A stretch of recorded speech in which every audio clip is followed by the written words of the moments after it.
Clark and Holiday says, Buenos dias, Radio from Hell. Buenos dias from Holiday. Oh, good day to you too, Clark. Good old Hispanic name like Clark. Clark. And Holiday, where? Holiday. Holiday. That's interesting that, so that's Los Lobos, and we did that because on this day... In 1953, Louis Perez, American songwriter, percussionist, guitarist from the band Los Lobos, was born. Provo, Ogden y Lagos Salado es X96 con Kerry Pellicina, Radio del Infierno en la mañana. Thank you. La Bamba, that version by Los Lobos, was used... for the title track of the 1987 film La Bamba, a biopic about Richie Valens, who had a big hit with that song. Yeah. Why didn't they use Richie Valens' version of it on a biopic about him? I don't get that. So they... Hang on. Yes, go So ahead. they re-recorded it so it would sound better for the movie, if that makes sense. Well, so what you're saying is the Richie Valens version sounded too creaky and too old. Yeah. And they wanted to sex it up. I don't know if they wanted to sex it up, but that's what you're saying. You wanted Is this Richie? Yeah. Richie! That's all I remember from that damn movie. As I recall, Richie Valens, because this is a very old song. Yeah. Richie Valens saw this band performing La Bamba, which inspired him to record it for pop radio. I've got some interesting stuff about the song, how I could old be it wrong. is. I don't. No, you're right. 17th century song. A very old song. It was, but it typically was used at weddings, and the bride and the groom would tie a ribbon together on their toes and dance to La Bamba as a symbol of love. Aww. Fist fights or knife fights would often break out amongst the guests as well. Why would this song lead to a knife fight? That's how you know that it's a good party. It's a good wedding. La Bamba had its origin in the state of Veracruz. The oldest recorded version is known by Alvarado Hernando Ortiz, who recorded the song with the name El Jarocho. His recording was released by Victor Records in 1938. So I think in the movie, because there was a lot of Richie Valens singing and recording, so they needed like a consistent sound through the whole thing. So they had Los Lobos do all of it? Yeah. And so they did all the other songs too? Yeah. But they had Lou Diamond Phillips doing vocals on some of them. They did? Yeah. They did Donna. Says, oh, Donna. Richie learned the song in his youth from his cousin Dickie Cota. In 1958, he recorded a rock and roll version of La Bamba, together with session musicians Buddy Clark, Ernie Freeman, Carol Kay, Renee Hall. And it became a hit. Now, what version? This is El Jarocho. Oh, this is the original recording. Y una pulga volando rompió un convoy, una tinaja de agua y un comedor. Allá arriba, arriba y arriba irán. No soy marinero, soy capitán. That's nice.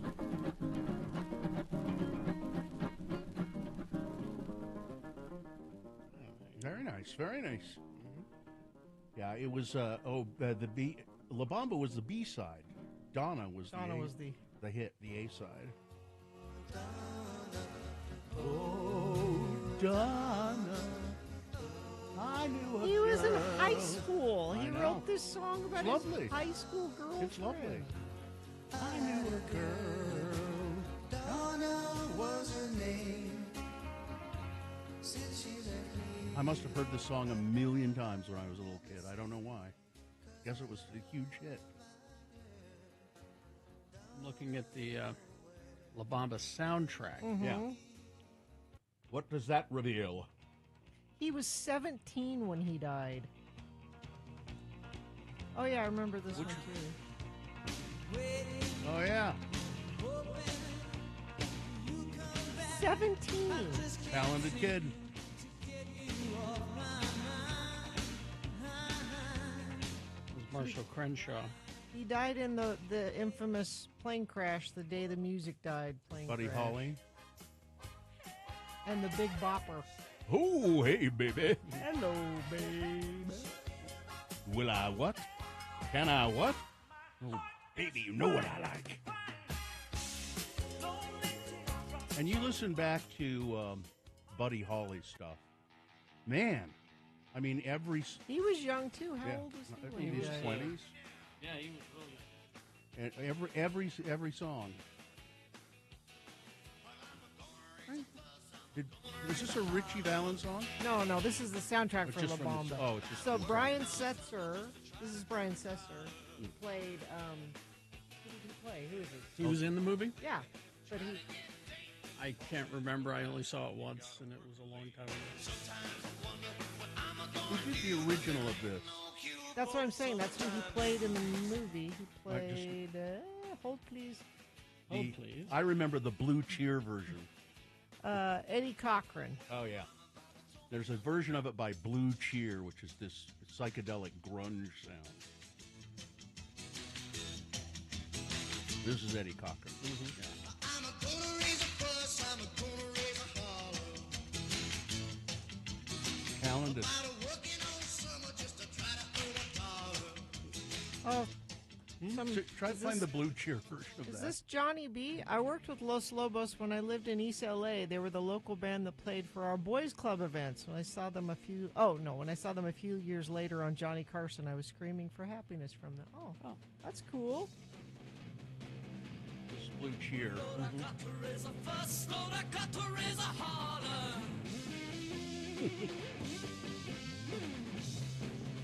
They were briefly popular.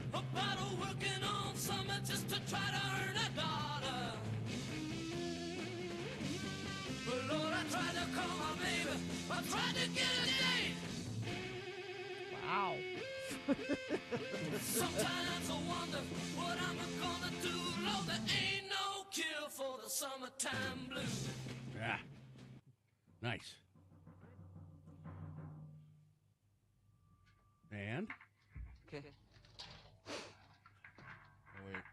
1, 2, 1, 2, 3, 4.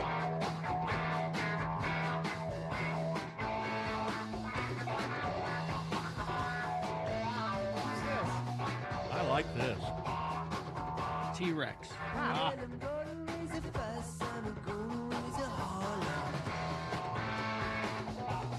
Mark Bolan.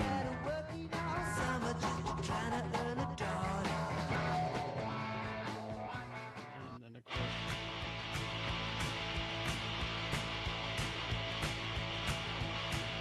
Is Joan? Very good.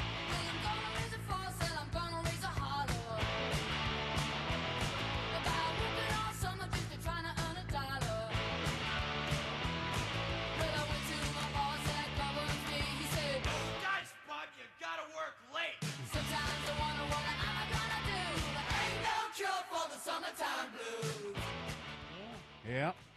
there you go.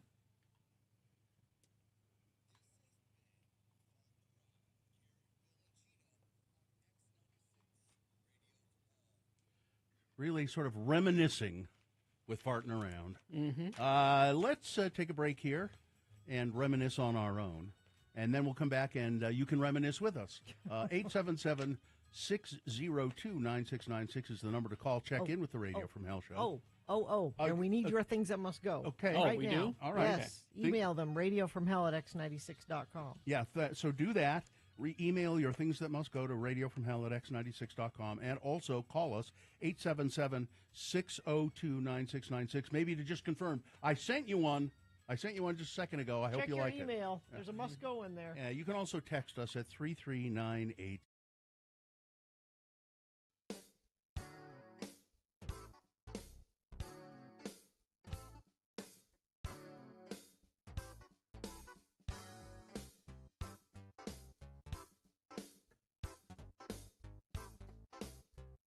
At Montagna.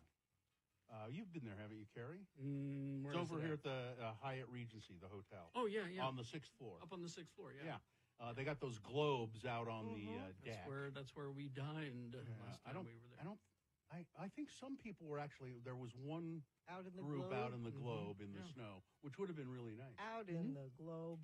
But it's a very nice restaurant, and the food is good, very good.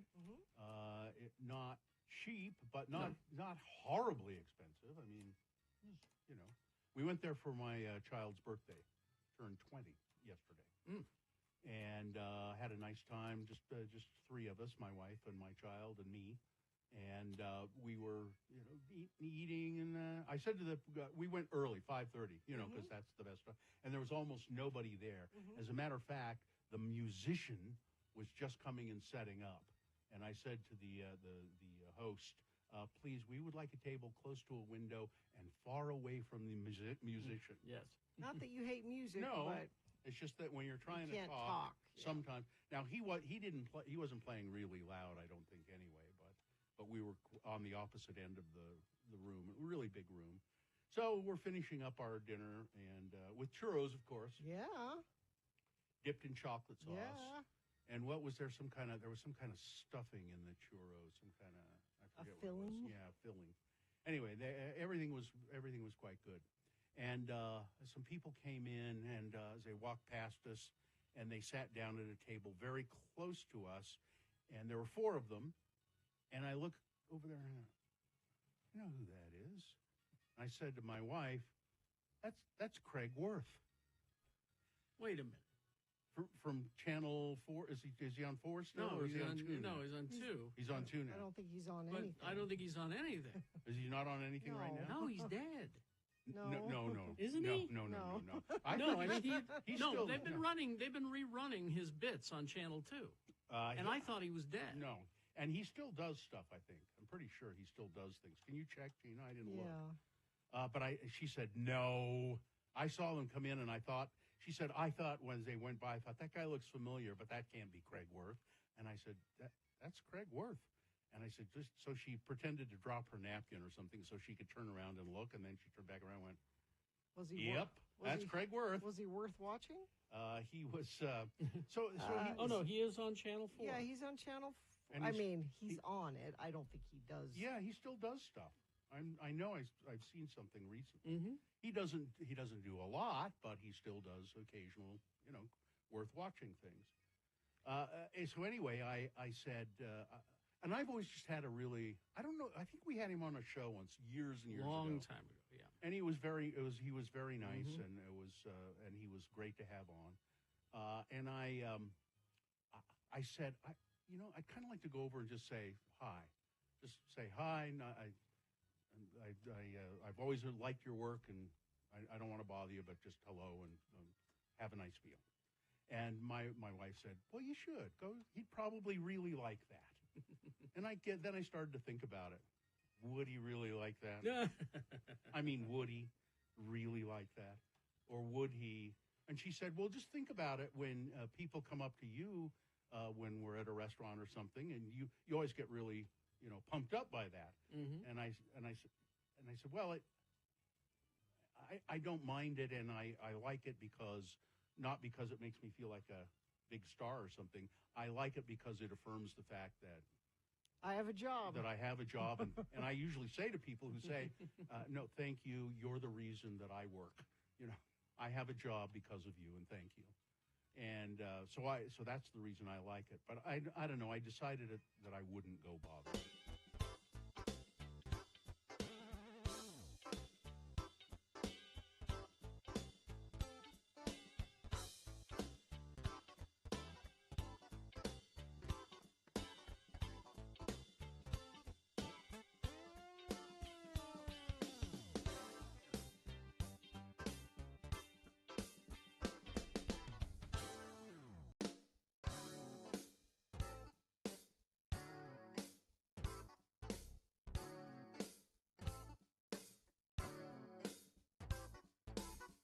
All right, 6:21. Let's get this over with. Yeah, I'm for that. We need to get it over with as soon as we can. We will take your check-ins at 877-602-9696 if you have a mind to do it.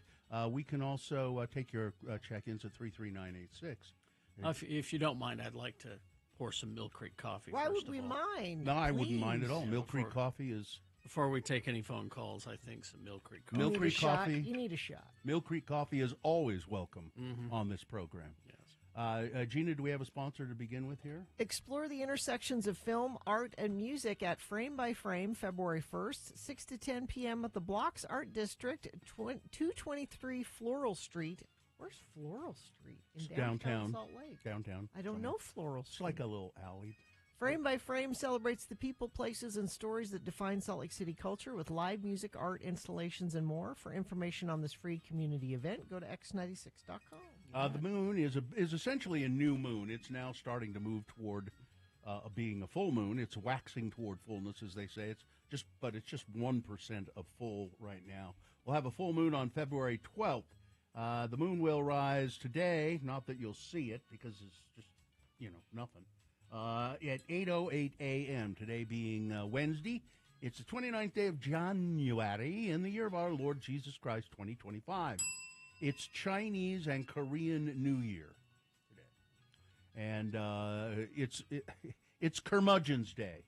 So celebrate the curmudgeon in your life. Do I have to buy you a present, Bill?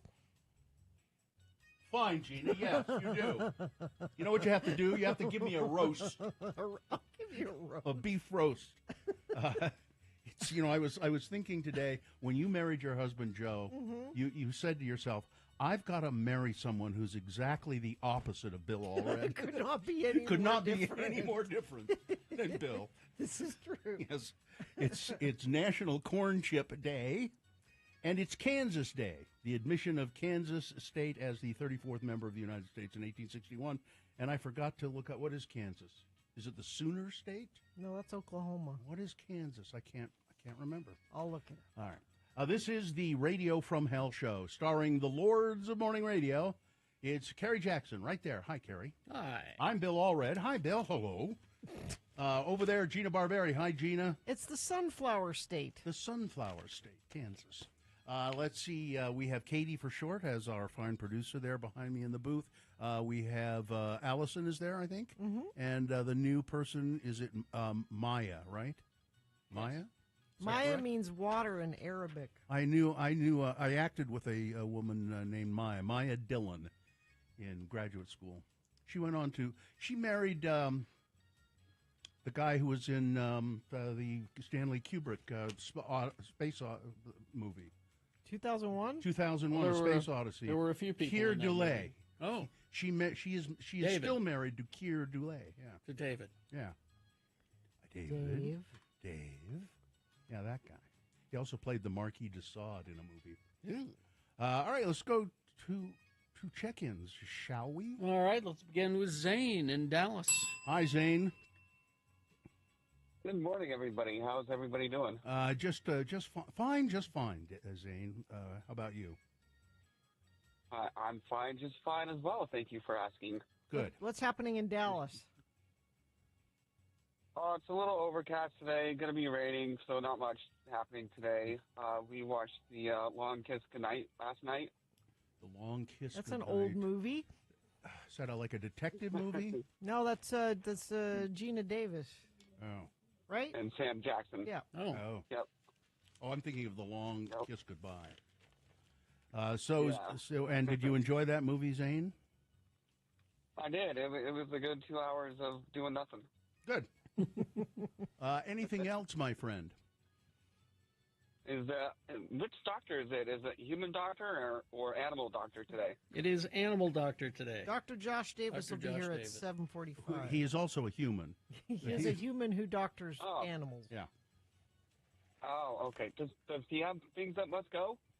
I don't know if he does, but if people do, they can email us at radiofromhell@x96.com. Thank you, Zane. There we go. Reminding us. All right, Zane. Thanks for the reminder. Thank you. Thank you, guys. See ya. All right. Ranger Kate is Hi, here. Kate. Morning. Tell us all about your adventures signing up for reservations at parks, national parks. Oh my gosh, that's like so stressful. You have no idea. But I was able to successfully secure 6 nights in a row camping up in Banff and Jasper National Parks up in Canada this coming summer. Wow. Pretty nice. Banff is on my list. Everybody I've ever talked to that's been there says it's amazing. Yeah, it's been on my list for a while, and last year I was randomly just scrolling on Facebook and saw this amazing picture of Cato Lake, and they're like, yeah, I took this picture such and such week, and I'm like, that's it, I'm going. I am going. Well, Kate, no more putting it off. Kate, unless Donald Trump manages to change things radically here pretty soon, I have to inform you that Banff is not a national park of the United States. Not of the United States, but it is Canada's first national park. So, I'm just broadening my horizons. All right. I just want you to know that it's not a United States national park, if you didn't know that. I can still become a ranger of Banff, though, so okay. I'm happy.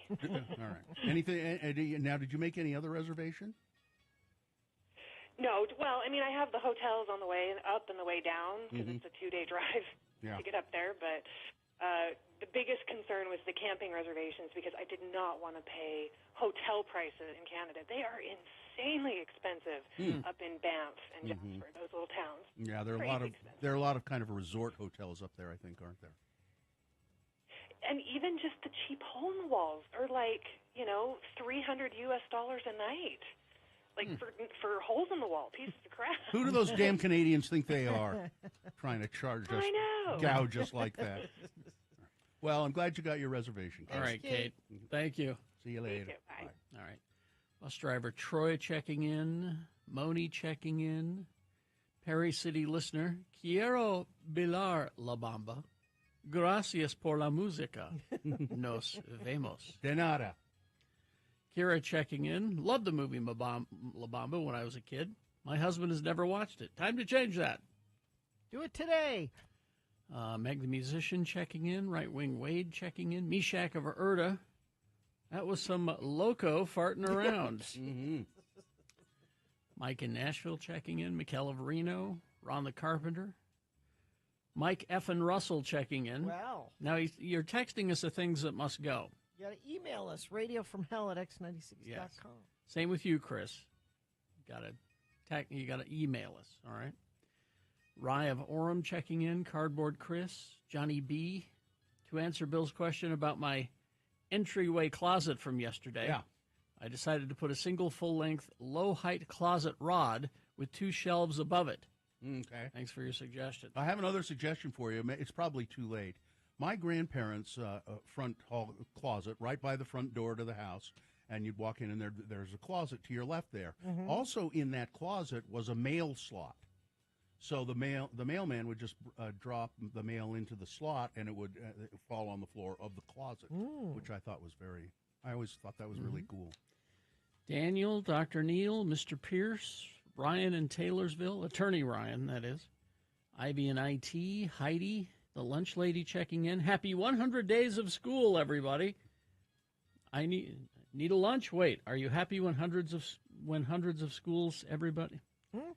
It's texting, I don't know whether it's a voice-to-text situation or what. Head Shrinker Heather checking in. Let's see. Baba Yaga of East Stabbington checking in. A.A. Ron from Ogden. Metal Shop Mark, Tim the Tree Guy. Everybody's here. All right. Let's go. Including Right Wing Wade checking in from I-15. Lanes, both directions running smoothly. 123rd South, delays eastbound. Thank you, Infinity member Wade. Let's see, we also have, this is just confirmation of that crash. Southbound State Street, 123rd South and Draper has all southbound and westbound lanes blocked. See, Wade was right. UDOT agrees with you. If you see something that you think friends of the program need to know about it, text us 33986. All right. Thank you very much. We will take a break. We'll be back after these messages and a song with the Big Boy News and Opinioendo and Frank Christ Presents the Dead Celebrity Game.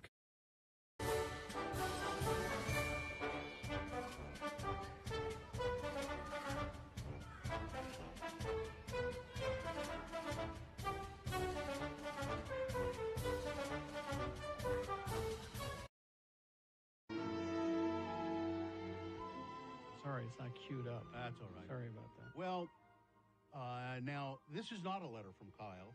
Oh. It's a letter from Kyle's daughter, Nina. Oh. Now, I love this song. Here we go. There was a boy,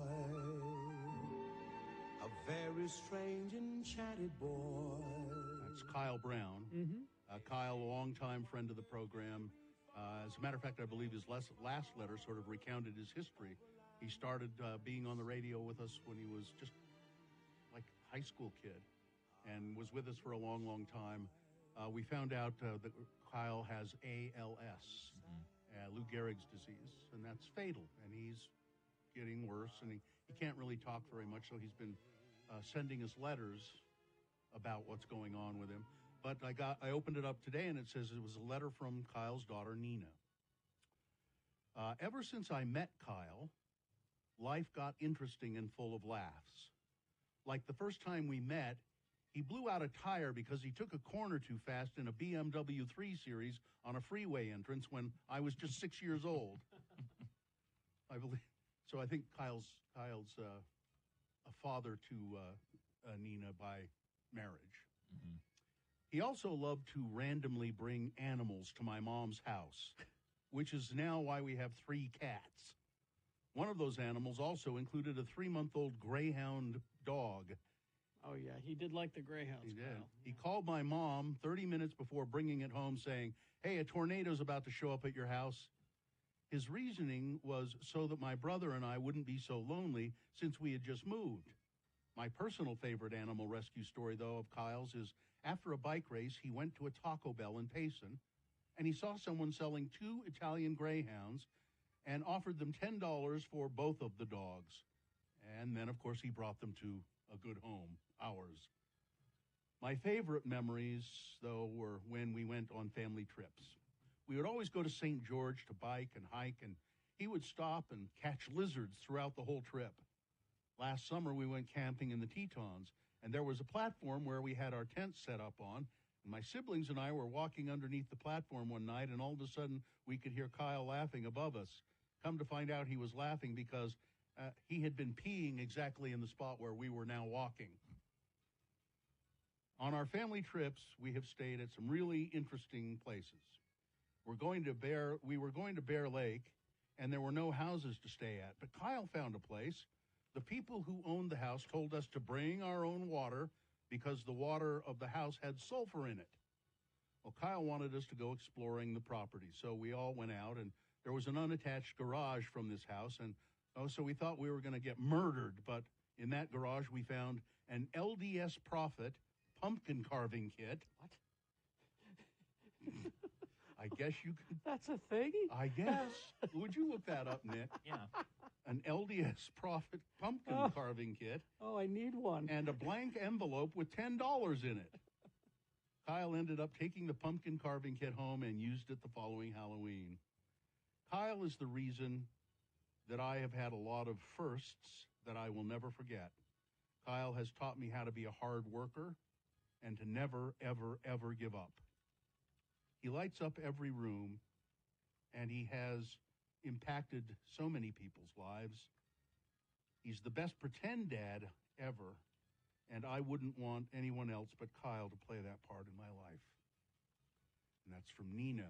Aww. And just to that part where Kyle has impacted so many people's lives, I had no idea, but I went to an event at, what high school is it? Anyway, it was for to honor Kyle, and there were hundreds of people there. Mm-hmm. Hundreds of people at this from the high school and teachers, and it was just amazing. Yep. Anyway.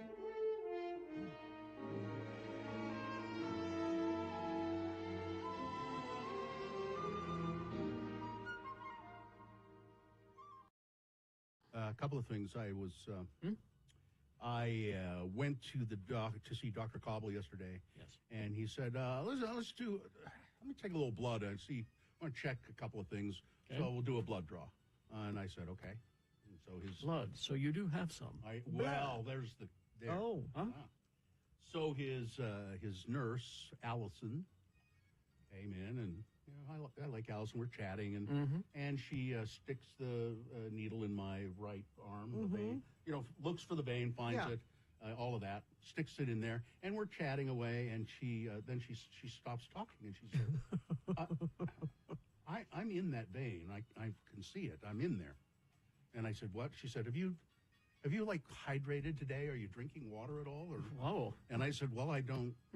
I don't think I've drunk a lot of water today. But why? What's she said? There's no blood coming out. Ooh. I said, what? I was joking. And this is how you find your dad. Yeah. I said, what? She said, I know I can see the vein. It was very clear. I'm in that vein, and there is no blood coming out. Were you numb? No. And I said, well, I don't. And she said, all right. Well, she took it out, and she went and she got another one. I said, so you would try the other arm? And she said, yeah. And then so I my other arm, and she stuck it in there. She's really good, by the way. She barely feel it. And I didn't look. I don't like to look anyway, but I didn't dare look. Yeah. And I said, so is there any coming out of that one? And she said, yes, it's fine. Was it glugging? No, it just Was it? No glugging, no. Now, and I see people in the chat room saying that's happened to them. That's never happened to me. And I was, and A little unnerving. And I said, well, why did that happen? And Dr. Cobble happened to step back in at that point, and he said, it just does every once in a while. He said, it's not a big deal. But it was. It would have bothered me. It bothered me at first. Yeah, it bothered me at there's first. no blood coming? Doesn't it have to always be there? Yeah, I said, what? What Isn't it not an occasional thing? And now I don't really have a really good explanation for why it happens sometimes. I should find out. And I'm sure there is an explanation. I just haven't looked into it. But when I went home and I was talking to my youngest child about it, they said, "Oh, that happens to me all the time." All the time. Yeah. Which is, I said, really? Yes. Not every time, they said, but it's happened to me on several occasions. The blood draw and nothing comes out. It was weird. You know you're in trouble if they stick the needle in you and it goes. Yeah, like a little like air comes out. Dust and air comes out. Yeah, Then you know it's trouble. That would be bad. But I guess I'm Constricted vessels can be caused by dehydration. Yeah, that's So what she maybe you asked were me. just- Yeah, she asked me, have you hydrated today? And I probably was kind of a little dehydrated. I have not been drinking enough water. I've been depending on seltzer, which actually I think is fine. You can drink seltzer. It hydrates you, but water is the very best. You're going down that Gina Barberi hole. There's water and Diet Coke. Yeah, no, you really most people, experts are saying that 8 glasses of water a day thing is. It's just you don't really have to do that. You can count coffee. You can count Diet Coke. Well, but it says caffeine can restrict the blood vessels. So if you've had a lot of true. caffeine before a blood draw, that can make it. Yeah, no, I haven't, and I haven't had I don't think my veins collapsed or anything. It just. This also says nicotine can cut. You haven't been smoking, have you? Nope. No. And I hadn't been around the smoked chilies at Harmon's either.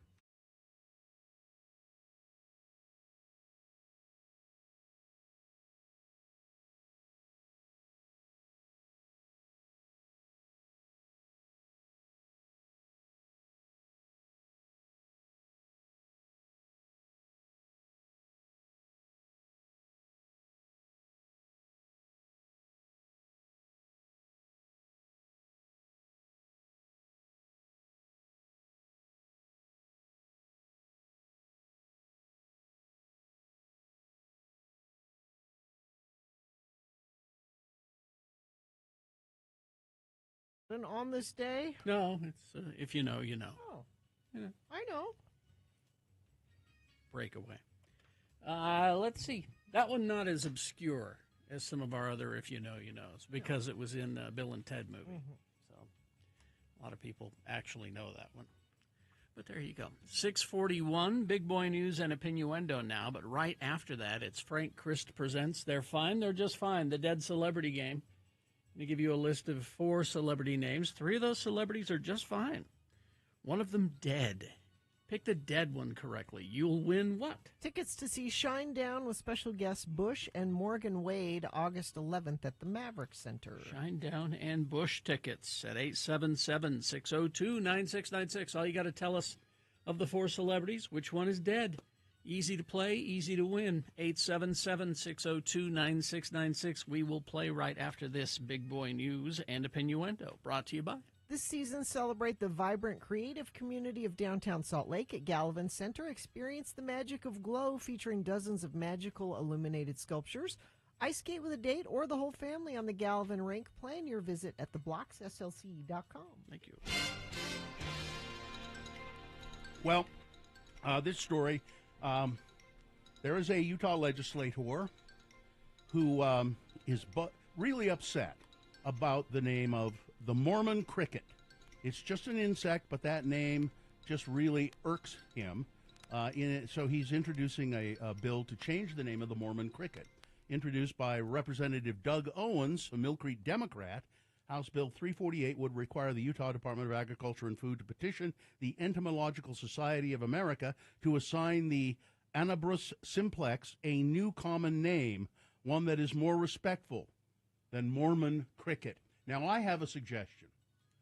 I because of the penchant for naming things for our current president, I think it should be the Donald J. Trump presidential cricket. Sure. That's, you know, he didn't get the bird trail named for him, but let's name a cricket after him. The Donald, don't you think the Donald, or just the Trump cricket? I thought we decided that we would call it the Church of Jesus Christ of Latter-day Saints cricket. Well, Mr. Owens would not care for that either. Doesn't care for that? No, so let's change it to the Donald J. Trump cricket. I think that would make everybody probably not happy. I'm curious as to what his argument is. Well, his argument is that it is disrespectful to the Church of Jesus Christ of Latter-day Saints, calling it a Mormon. I just would say, as I often do, the legislative session is very short. Can we spend time fixing problems? He couldn't think of anything else. That was the thing? He couldn't think of anything else. Emmy and Grammy-nominated comedian Kevin Hart has announced a new stop in Salt Lake City for his 2025 Acting My Age tour. He will be performing at the Delta Center on April 18th.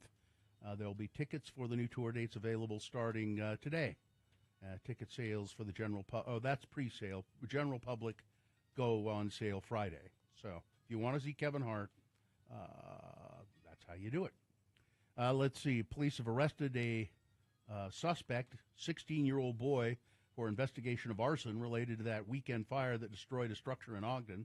The fire was reported 4:30 p.m. Saturday, quickly devoured an under-construction apartment building located across the street from the Public Safety Building, 2186 Lincoln Avenue. That's according to Ogden Fire Chief Mike Matthew. Firefighters fought the blaze for several hours, working to save nearby buildings, which they did. The structure is considered a complete loss. Multiple surrounding buildings suffered some damage, significant damage, it says here. Initially, firefighters said there was no evidence of anything suspicious with the fire, and the blaze likely started on the interior of the building.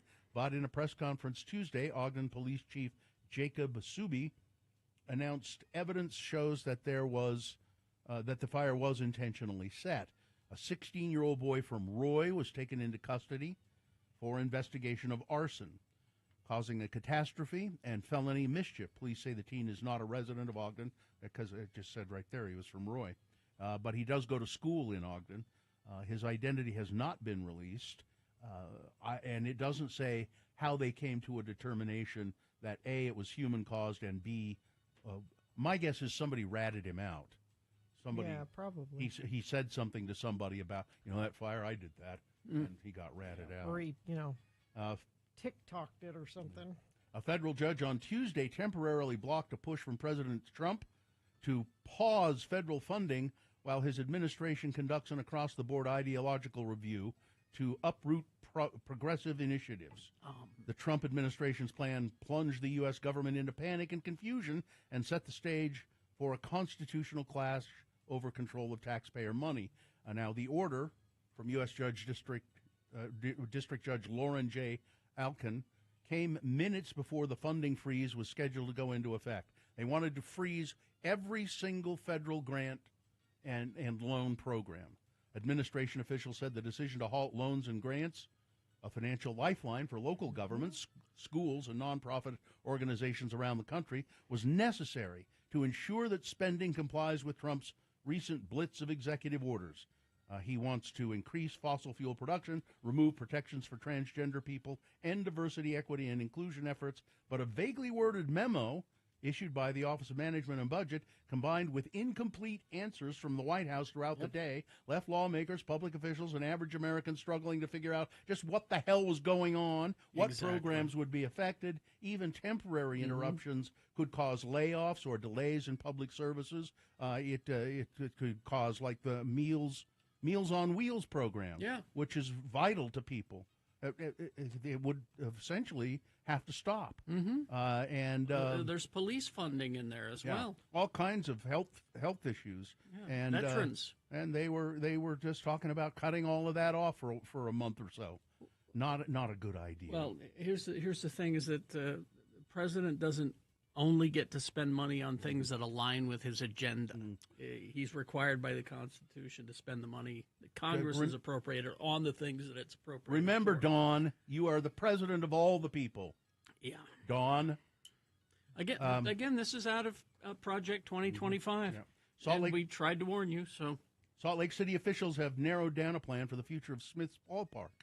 The news was announced Tuesday night by Mayor Erin Mendenhall in her annual State of the City speech. When the Salt Lake Bees announced that they'd be moving to a new home stadium in daybreak, the city began gathering the public's input for what should replace the ballpark in the neighborhood of the same name. Last month, 3 final options were presented at a community meeting with different ideas on what to do with the stadium structure itself, to preserve it, to adapt it, or just to remove it.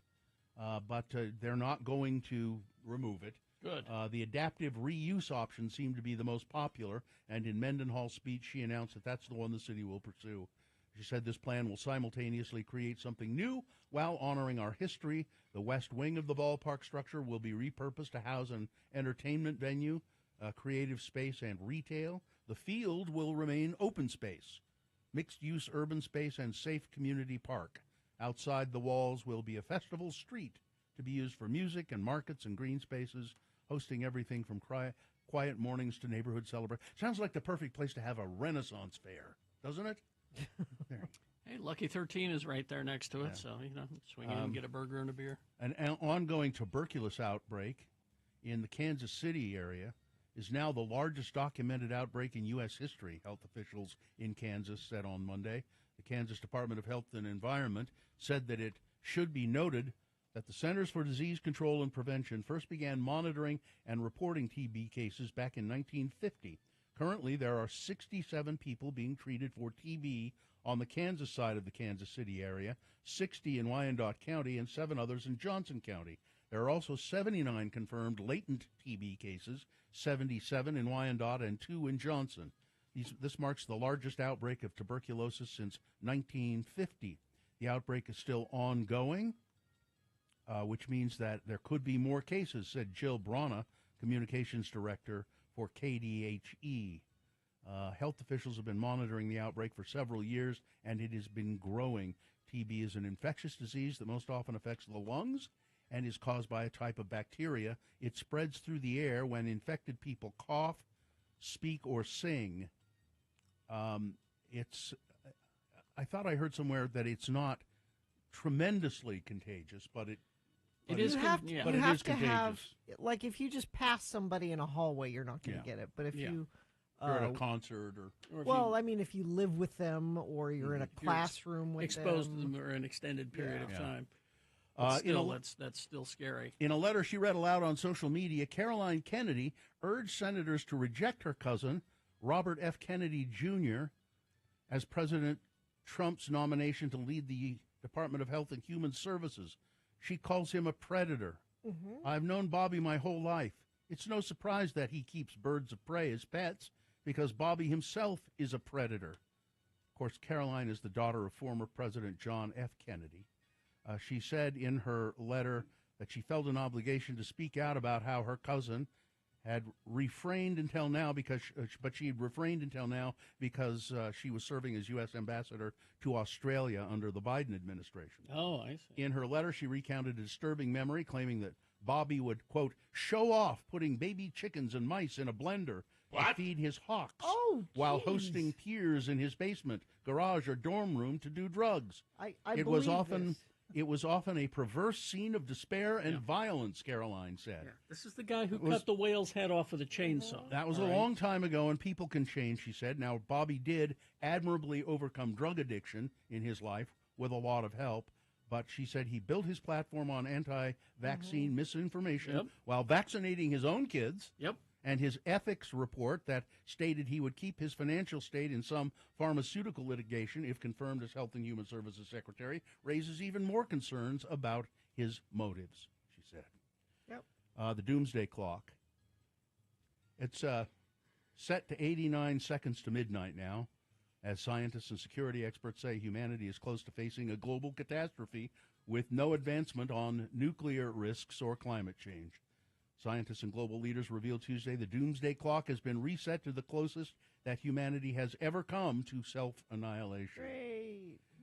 And whenever I hear this story, that pops up every the doomsday year or clock. so, I always have to pull out my copy of Watchmen and read it again. An errant hammer thrown by a competitor. Now, this is a hammer like, the hammer throw in the Olympics. Not a tool. Yeah, an errant hammer thrown by a competitor struck and killed a spectator at a track and field meet at the University of Colorado Springs campus. Yikes. The hammer cleared barriers before hitting the man who was the father of one of the competitors. Oh, that's horrible. We are heartbroken at this terrible accident and are focused on supporting everyone involved, said campus chancellor Jennifer Sobanet. And finally, this story. A piece of 66 million year old fossilized vomit. What? Dating back to when dinosaurs roamed the earth has been discovered in Denmark. The Museum of East Zealand said on Monday.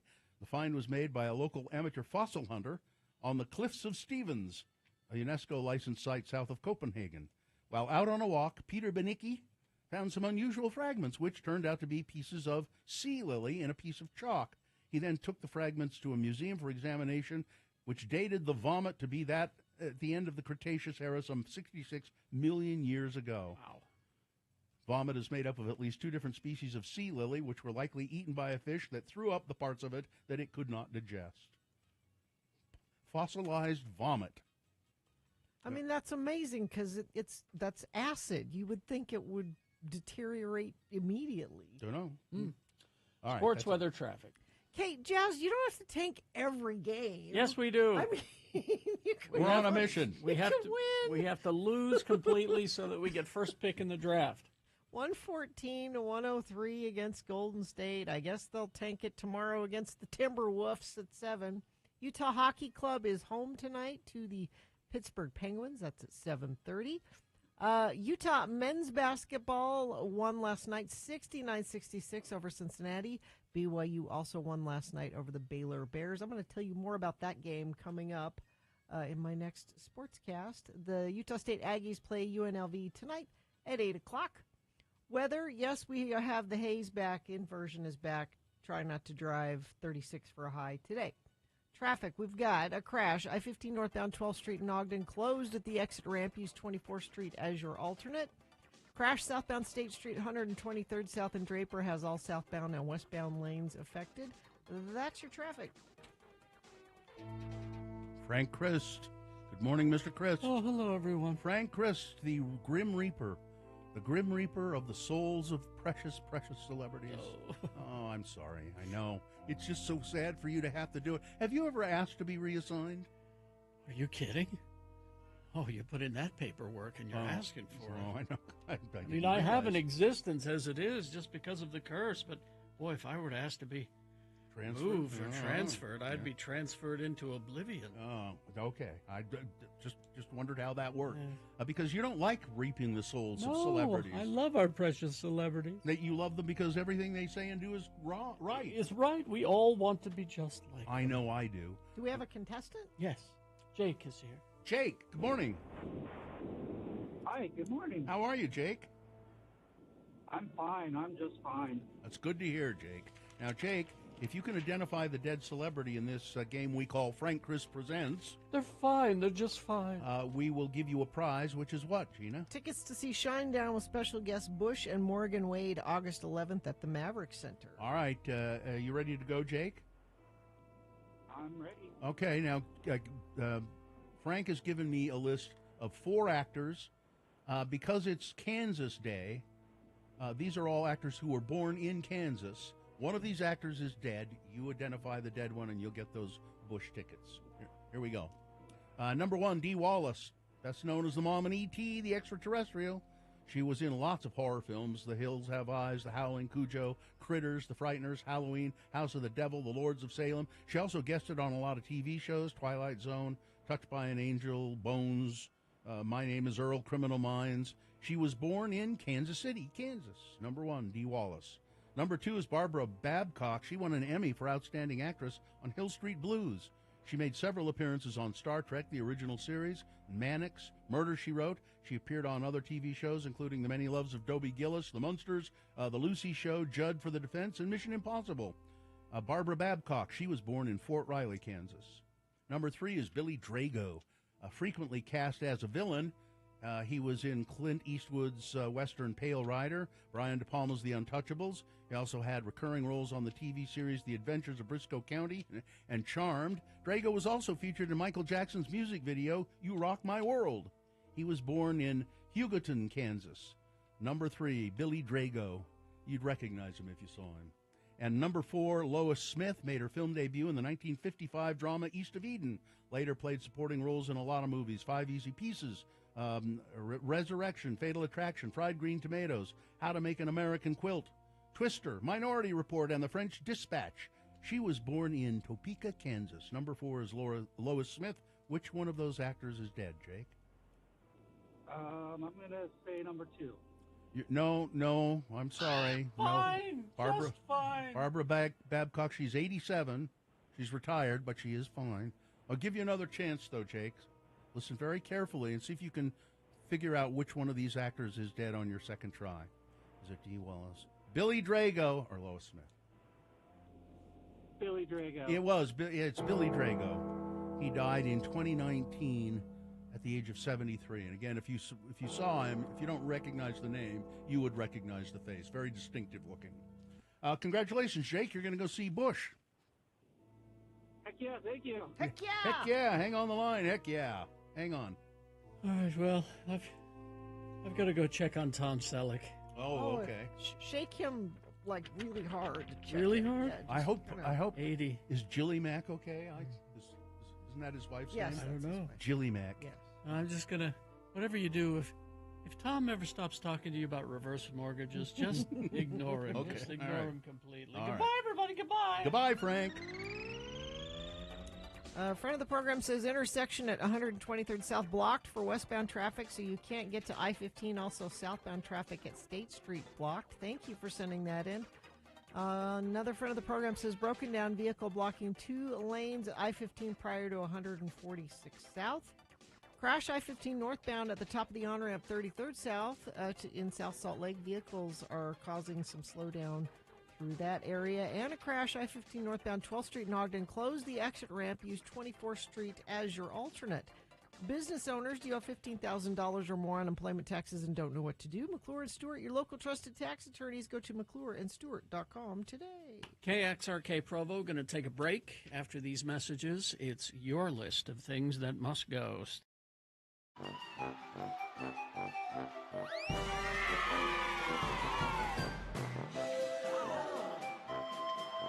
Get a minute. Men's restrooms are terrible places. Oh, they are. They are just I terrible wouldn't places. know. So this is based on a recent experience, like 10 minutes ago. Okay. So I'm there in the restroom, Yes. standing at the urinal. And then, and there is a little partition between, there are 2 urinals side by side, a little partition between them. Mm-hmm. So I'm standing there, I've got my hand, I'm bracing myself up against the wall, and I'm doing my business. And somebody comes in, and I don't see who it is, Yeah. and stands, it goes to the urinal to the right of me. Yeah. And the first thing that happens is I hear, shoo. And then as I'm standing there, and whoever it is standing there, and part way into his business, I hear, oh man, Really? oh, Really? yeah. Oh. You know, you don't have to make those noises, you know. And I'm just standing there going. Now, by this time, I am completely done, but I don't move. No, I'm going to wait for that person to be done and leave the restroom, which I did. As soon as I heard the hand washing was over and the door opened, I mean, I I'm, went and washed myself. I'm happy that he's enjoying the experience. I guess. So much. I guess. I don't think I vocalize when I. Certainly not. Maybe I do. I don't know. I'll have to check next time. But I certainly wouldn't do it if somebody else was in there. I don't know because I purposely stay out of the bathroom if someone's already in there. If I open the door and I see somebody in there, I'll turn around and I'll leave. That's what I do too. Because I like to have my privacy. But you do vocalize every morning, and I keep thinking, should I ask if he's okay? Oh, when I first come in? When you get here, I know. There's a lot of sighing. A lot of sighing, and I keep thinking to myself, should I ask if he's okay? Yeah, you're right. I know I do that, and there is a reason. To be very honest, I am in considerable pain. I'm sorry. That's the reason. Okay, And then I won't ask. I have my back is not treating me well, and that's pretty much what it is. I'm sorry to hear that. But I mean, I'm like when I'm sitting here, You're fine just pretty much. you know. It's just when if I've been moving and walking into the room and carrying my bag, and it's like, We need to get you a geez. porter. Well, listen, that'd be nice. Porter. That'd be nice. Carry your Where do we get a things. porter? You know, I'm tempted to start when I go to the grocery store, using those little. The electric scooters? Yeah, the little one you drive around the store. That'd be fun. And I could. That's what they're there for. I mean, you've got a pass, right? Yeah, I mean, I have a handicapped pass for my There car. we go. But you don't need that for the. I don't think they Just even take it. Here. I don't know. I feel weird doing it though. That's what they're for. I need to get a little exercise. I think that if you're going to do it, but commit to it. Yeah. And when you go past somebody, go, wee! Or if there isn't one there, complain to the management. Complain to the management.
X96. Like Jimmy in Alpine did. He tried to text us a thing that must go. Jimmy, you got to email those. radiofromhell@x96.com. All right. Not Jimmy.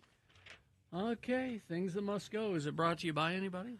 X96 welcomes Billy Idol with Joan Jett and the Blackhearts Friday, September 5th at Utah First Credit Union Amphitheater. For ticket links and more, go to x96.com. Things that must go on the radio. From Hell Show. These are things that are really bugging you. You are just upset. Maybe it's something that's been bugging you for a long time. Maybe it's a recent thing. But nonetheless, it's a thing that must go. Get it out of your life. So what you should do is write it down in an email, what it is that's bugging you. Put must go or things that must go in the subject line of this email and send it to radiofromhell@x96.com. If we read it on the air, maybe you'll feel better. And maybe sometimes this happens. Magically, these things disappear from your life. You want to go first, Gina? Sure. This is from Alexia. She says, companies that skirt costs by not hiring enough people and blame them saying, well, no one wants to work anymore. How about paying more? They could afford $16 an hour, and they don't. Mm-hmm. Grocery parking lots that don't have enough cart corrals. Having two in a lot with 100 spots that are always full just encourage people to not put their carts away. And small parking spaces. My car is a Kia Soul. It's not a big car, but my school has spaces so small that if the car parks next to me perfectly in the lines, I can only barely open my door enough to squeeze through. Love you guys. Been listening since the 90s. This from doesn't say I can use her name, so I won't. Not knowing how to help my kids who are gender fluid must go. So many things need to go, but mostly the hate, intimidation, the evil. I was raised by a Democratic mom and a Republican dad. He was very patriotic and introduced me to you guys in 1987 because he said he liked to listen to the enemy while taking us to school. Oh, good. Wait a minute. So this show's always been woke? I guess. 87, huh? Thank goodness you guys have got me through so much. Hopefully you will outlast everything that must go. Let's see, this from Mateo in SoCal. Me having the same issue as Gina in reverse. I live in San Diego, and my son lives in Utah. I miss him every day. He's my youngest out of three and the first to leave home. But he had to go to school in Utah to play sports ball, so off he went. I can't believe how quickly they grow up. I feel for Gina every time she talks about Festus. Thanks for letting me listen. Mateo in SoCal. And finally this from Kelly in Centerville. What must go is my dogs thinking that the dog that borders our backyard is either their best friend or worst enemy. I can't tell. So they must go barreling out there and run up and down the fence line and bark anytime he goes outside to pee. When is this acceptable? I believe they should be able to do this on Saturday afternoon, not at 3 a.m. Let's see, I'll go next. I have a couple of my own things that must go. Headlines and stories like this in the news. Attractive people land better jobs and have higher salaries. Duh. And then I'm supposed to read that. Why would I bother? And then also, I was just mentioning this, the New York Times does a kids section a couple of times a month. It's a section of the Sunday New York Times that's, it'll have games in it to play. It's all really nicely laid out, and it's, nature facts for kids and all kinds of things for kids to do. It says on the cover of it, though, on the first page of it, this section is not to be looked at by any adult. I find that patronizing and it makes me angry. Let's see. This one says, not being able to do my job because the technology isn't working. You're paying me just to sit here. Can you pay me just to sit at home, please? Okay. This one, people at gas pumps where it's obvious that a car is waiting behind them and they're sitting in their car scrolling on their phone. Like they're done pumping their gas. Have some dang awareness. Get off your butt, pump the gas, and get out of there. I had a situation like that last week. I pulled in to get gas, and there was a guy in front of me who had just pulled in. And I pulled up, and he looked at my car and said, did I give you enough room here? Do you want me to pull forward a little bit? I thought, that's refreshing. And I looked, and I said, no, I think it'll reach okay. I'm fine. But I thought that was great. Yeah. Let's see. This one says, people who bring their dogs to grocery stores that are not service dogs and don't clean up their dog's business, or their dog's almost ending up biting someone. People who use their turn signal when they're already turning. Yeah. So they start to turn, and then they turn on the turn signal. You're supposed to be warning us before you turn. My wife always gets mad at me. She said, why have you got the turn signal on? It's a quarter of a mile down to that exit. And I said, well, I letting everybody know. I like people to know that I'm going to be taking that exit in a quarter of a mile. Pickup trucks parking backwards, and me not being able to win 9 Inch Nails tickets. All must go. Well, coming up, another change. Finally, this, Dear Carrie, Bill, and Gina, I have many ideas. I'll focus on a few that are top of mind right now. People that go out in public when they're sick, coughing and spreading their whatever the hell it is that they picked up this week. Please wear a mask if you go out. Next, our current administration, legislators, and the people that vote for them, as you mentioned this morning, Roe v. Wade. Today would have been a day to celebrate women's health, but no. Nope. And lastly, for all the Bible thumpers out there, not everybody believes in God, so please don't push your agenda on us. That's all for today. Thanks for letting me listen. Please make these things go. Jessica from Sandy. Thanks, Jessica. Gary. This one from Damon. Now, we ask for as much information as possible, and we do not have enough on this. I like where he's going with this. Something that must go is the whole mess of Journey/Foreigner/Styx/Boston. Yeah. And that's all he says. Now, just that they're all interchangeable. Again, a little. I get the feeling. I get it. Clarification, Damon. What must go is, as a delivery person, is the trend of people putting words like house or casa or recipient in the address form when online shopping. Remember that this is being routed by a computer, and ask yourself if these words are going to make sense to a computer. Would you put that in if you were using GPS? Unless it's part of your actual address, leave it out. I guess it's confusing the computers. This one from Stacy. People who chain and or leave animals outside without shelter/warmth. Yeah. What is the point of having them if you don't really want to see them or spend time with them? Let's see. That things that must go. That we have entered into the worst episodes of Veep. Both Veep and Brain Dead have become our reality. Might I suggest, Stacy, Idiocracy? Yeah. Take a look at that movie. We're almost there. Multiple roads being under construction at the same time. Just why? How about finishing a project before we start another? 2025 through 2029 can go. Can we just skip these years? Sure.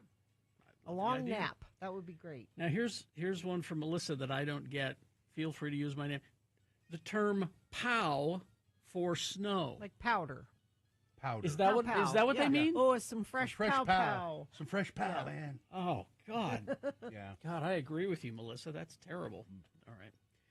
And finally, this one from Zane. One, being homesick must go. Not homesick, but homesick must go. I always wanted to get out of Utah, and now that I'm out, all I want is back in. Oh, you come back anytime, Zane. And two from Zane, things that must go. My fart getting stuck sometimes. Things that must go on the radio. From Hell Show. A crash on I-15 northbound, the top of the on-ramp from 33rd South in North Salt Lake. Traffic is backed up to 72nd South in Midvale. Crash I-15 northbound 12th Street in Ogden has closed the exit ramp there. Use 24th Street as your alternate. This happened a while ago. I haven't seen an update, but there's a crash southbound State Street, 123rd South in Draper that had caused quite a bit of backup. If you're an Infinity member in that area and can let us know what you're seeing, I appreciate it. 33986 is where you do that. All right, we've got boner candidates. Here are the ones you'll be voting for momentarily. Number one, we want this to be a place to cherish nature for those who can afford it. Boner candidate number two, they're getting bolder and bolder. And boner candidate number three, Mike Lee has seen too many Steven Seagal movies. Yes. All right, boner of the day, big boy news, all coming up after these messages and a song. Stand by. It's the damn contest. You could win $1,000 from X96. Listen for the keywords that we'll announce at 7:15, 10:15, 1:15, and 5:15. Each keyword is a unique entry for you. Listen all day to increase your chances of winning. Yeah, it's just pure bribery to get you to listen longer. All the rules are at x96.com. I'm going to give you a keyword and a special text number right now. 508-777-1000. That's 508-777-1000. The keyword is money. Money. MONEY. Money. Text that to 508-777-1000 now to enter to win. All right. Thank you very much. The Blocks SLC. Gina, I'd like you to search on a map of some kind, Bing it or something. I'll do it. 223 Floral Street 223 in downtown Salt Lake, because that's where this event is happening from the Blocks SLC. It's called Frame by Frame, and it's this Saturday from 6 p.m. to 10 p.m. Oh, it's like by Gourmandise. Oh, see, this is perfect. Yeah. So come hungry and thirsty, because there are dozens of restaurants and bars in the area that you can wander over to during Frame by Frame. You can celebrate art, music, and film at Frame by Frame, a free, one-night-only pop-up event in downtown Salt Lake City. You can dance to the rhythms of genre-bending singer-songwriter Sasha Marie. They have some DJs there as well. Larger-than-life art installations curated by the local art collective Sister Sister. Let's see, Copper Palette Press for live screen printing and free T-shirts designed by local artists, Chuck Landbetter. So go and check it out. It's the Blocks SLC. That's two S's next to each other. Floral Street is not by Gourmandise. Oh, where it's is it? between 2nd and 3rd South, and it's you know where Copper Yes. Onion is. Mhm. There's in back of Copper Onion. There's that whole area. that whole street that's been trying to be developed back in there. Oh, it's great back Floral there. Street is back in there. There you go. So that's where it is. Go to theblockslc.com for more information.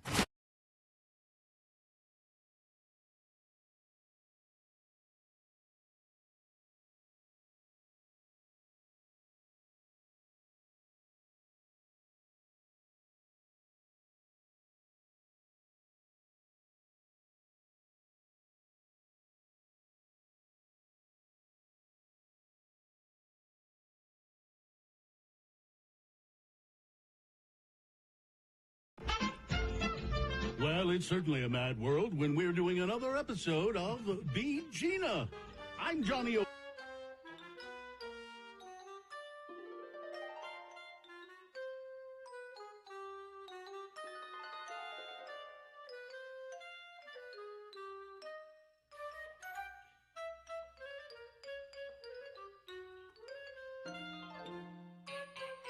It keeps sauce and meat from mingling and losing their distinctive flavors. Keep several cans of the beef, pork, and wieners on hand for delicious barbecue burgers in 7 minutes. There's the Wiener Barbecue Burger. It's the tasty sauce in the separate sack that gives a new twist to this old favorite. Just heat the 7 plump, juicy Oscar Mayer wieners and pop in buns. They're regular size and all meat. For party occasions, ask for Oscar Mayer cocktail wieners and slack of sauce. And then there's the Beef Barbecue Burger. Tender morsels of extra lean beef smothered in mildly piquant sauce. One 12-ounce can makes 5 generous burgers, also delicious over macaroni or noodles. And don't forget the pork. Make an exciting one-dish meal by serving it with corn, whole kernel scalloped, or cream style. Oscar Mayer, fine meats since 1883. And now, speaking of fine... Well, a fine announcer will say. Thank you. There he is, our host, Kerry Jackson. Thank you, Johnny Olo. You're welcome. Thank you so much. All right. The randomizer has chosen a contestant, and it Okay. looks like you're playing against Gabriel today. Hi, Gabriel. Hi, Gabriel. Hi, how are you? All right, just fine. Gabriel, we're going to toss a coin to see who goes first. It will give you an advantage in the game, heads or tails. Heads. All right, coin toss app says heads, Gina Barberi. Gabriel, you're one step closer to getting these tickets to Loveland Living Planet Aquarium to see their newest addition, the Komodo Dragon. You can go to livingplanetaquarium.org to reserve your visit now. All right, Gabriel, that means since you won the coin toss, the question is yours first to answer. You get to answer this on your own. If you get it right, you get the point. If not, I will allow Gina to answer the question, steal the point away from you, and she gets the point. Now, if she manages to climb back from this disadvantage, what are you prepared to do in her name, Gabriel? I was going to give $50 to the road home. Excellent. Great idea. All right, Gabriel, first question. Again, this is all potpourri this week because we have left a lot of leftovers. So here's a couple of Captain America Civil War questions for you. The movie Captain America Civil War. Gabriel, where does the battle between Captain America, the Anti-Accords team, and Iron Man's Pro-Accords team take place? Where does it take place? Is it 1, Vivint Smart Home Arena? Is it 2, New York City? 3, Leipzig Airport? Or 4, Battle World, a planet created by the Beyonder? Do 3. Leipzig Airport. All right, that's 1 point for Gabriel. Now we go to Gina. Gina? Yeah. In the end of the movie, Okay. it's revealed that Bucky Barnes, the Winter Soldier, was responsible for whose death? Was it 1, Peggy Carter? 2, Stan Lee? 3, Tupac Shakur? Or 4, Howard Stark? Howard. Yes. 1-1. Now we go back to Gabriel. Gabriel? This is, let's see, leftover Jim Belushi Curly Sue trivia. What? Yes, we did have some. Fine movie, Curly Sue. Yes. There wasn't a lot of other actors set to play Bill Dancer in Curly Sue other than Jim Belushi. No one could have played it. Who was not in line ahead of Jim to play Bill Dancer? Was it 1, Bill Murray? Was it 2, Kevin Spacey? Was it 3, Alec Baldwin? Or 4, Don Knotts? Don Knotts. That is correct. It's also his death anniversary today, just so you know. Kevin Spacey was. He couldn't. Nobody could have done that role but Jim Belushi. That's all right. Man. It's 2-1. Gina, you have a chance to tie it up. Okay. All right. Let's see. Let's put those away. Oh, no more Curly Sue? Do you want one more? Well, You got have Johnny another. all Okay, excited well, about if Johnny Curly is Sue. requested, I can never have enough Curly Sue. All right, here we go then. Gina? Yeah. Production was shut down for a while on the set of Curly Sue. Oh, no. Why was this happening? Was it Oh. 1, Jim Belushi wanted to play dual roles, Bill and Curly Sue? Oh. Was it 2, Jim Belushi and Molly Ringwald did not get along and argued constantly? Was it 3, Jim Belushi continually showed up smelling like Jack Daniels, bananas, and cigars? Or 4, Jim Belushi and director John Hughes did not get along and argued constantly? I bet he argued with the director. Correct. That's correct, because that director was full of it. It's 2-2. Gabriel, you're controlling the question. You could win. I am all out of Curly Sue. Dang. Trivia questions. I'm sorry, Johnny. Let's go to, let's see. This is Harry Potter and the Order of the Phoenix trivia. Gabriel, in the scene where Luna Lovegood is barefoot in the forest, the actress said that it was 50 degrees during filming, so her feet were really cold. She said the director offered to what? 1, give her a pair of heated socks. 2, get her a box of tissues and a ride on the Wambulance. 3, use a magic wand to conjure a foot warming spell. Peritas aestus. Or 4, get a foot stunt double. Foot stunt double. Foot stunt double. And Gabriel wins the game. How do you get a foot Nicely stump done. double? You just there Somebody are else's doubles foot. for everything. Yeah. Doubles for everything. Yeah. There are doubles for announcers. Really? Yeah. There's only no double for Jim Belushi. There you go. You can't double him. All right. Congratulations, Gabriel. You've won the prize. Hang on the line. Listen, Thank you very much. I've got to go there. I've got a sack of sauce that's waiting for some wieners. I'll say.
butterfly wings.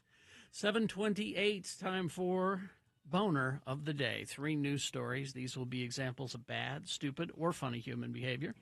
You will decide with your vote of these 3 candidates which one is the worst, which one deserves to be Boner of the Day for today, January 29, 2025.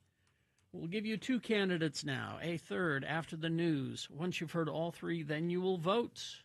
One of you lucky random Boner voters will receive. Can't buy it. Got to win it. Radio from Hell Boner t-shirt.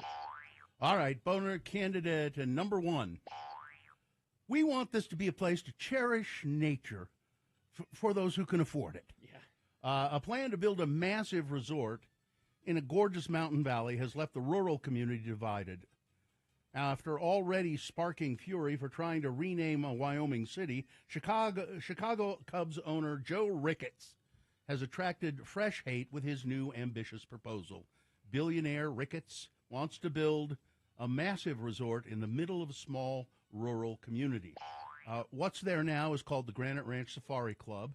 It will get a massive makeover under Ricketts' proposal. Locals fear that it will damage the community's natural beauty. Ricketts, who is the 83-year-old founder of the stockbroker company Ameritrade, purchased 33 acres of land at the idyllic Granite Creek in Wyoming, about an hour's drive from Jackson. On January 15, it was revealed that the businessman is planning to revamp the Safari Club, the existing ranch on the property, into a luxury resort called the Hawken. Ugh. In a statement, his public relations team said that the resort would showcase the unparalleled beauty and wonder of the Yellowstone ecosystem. We aspire for this resort to be a place where conservation and education spark curiosity and inspiration, motivating visitors to cherish and safeguard nature. Well, that sounds nice. However, locals were not convinced by the flowery explanations, as they feared that the ritzy property would overtake the area's natural ecosystem. Some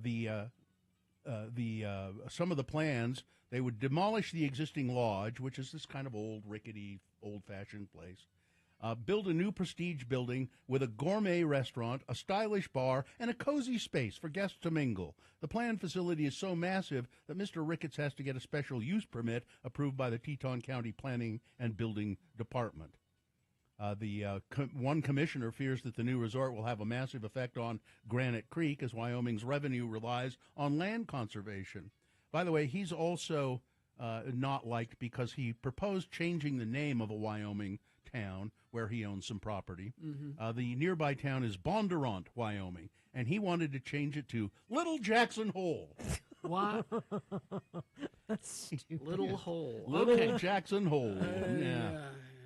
That was scuttled, but he wants to build this huge thing, and he wants it to be a place where people can cherish nature if you can afford it. Boner candidate number 1. Here's Boner candidate number 2. They are getting bolder and bolder. I've had this story in the file for a few days. Kentucky police are investigating after a series of Ku Klux Klan flyers telling immigrants to leave now were distributed across the state on Inauguration Day. The KKK is one of the most infamous white supremacist hate groups in the U.S., of course. The flyers show a cartoon of Uncle Sam kicking at a family of 5, including a baby, 2 young children. Uncle Sam is holding a document that says proclamation and states, "We need your help. Monitor and track all immigrants. Report them all." The document, which includes a Kentucky area phone number and an invitation to, quote, join the Klan, were distributed on the day Donald Trump took office. Yep. The president has, of course, repeatedly demonized immigrants. We don't need to remind you of that. That's just in the story here. The officials say, we are aware and have already taken one report for this disturbing and disgusting KKK propaganda that's being passed around our community. This is hateful garbage.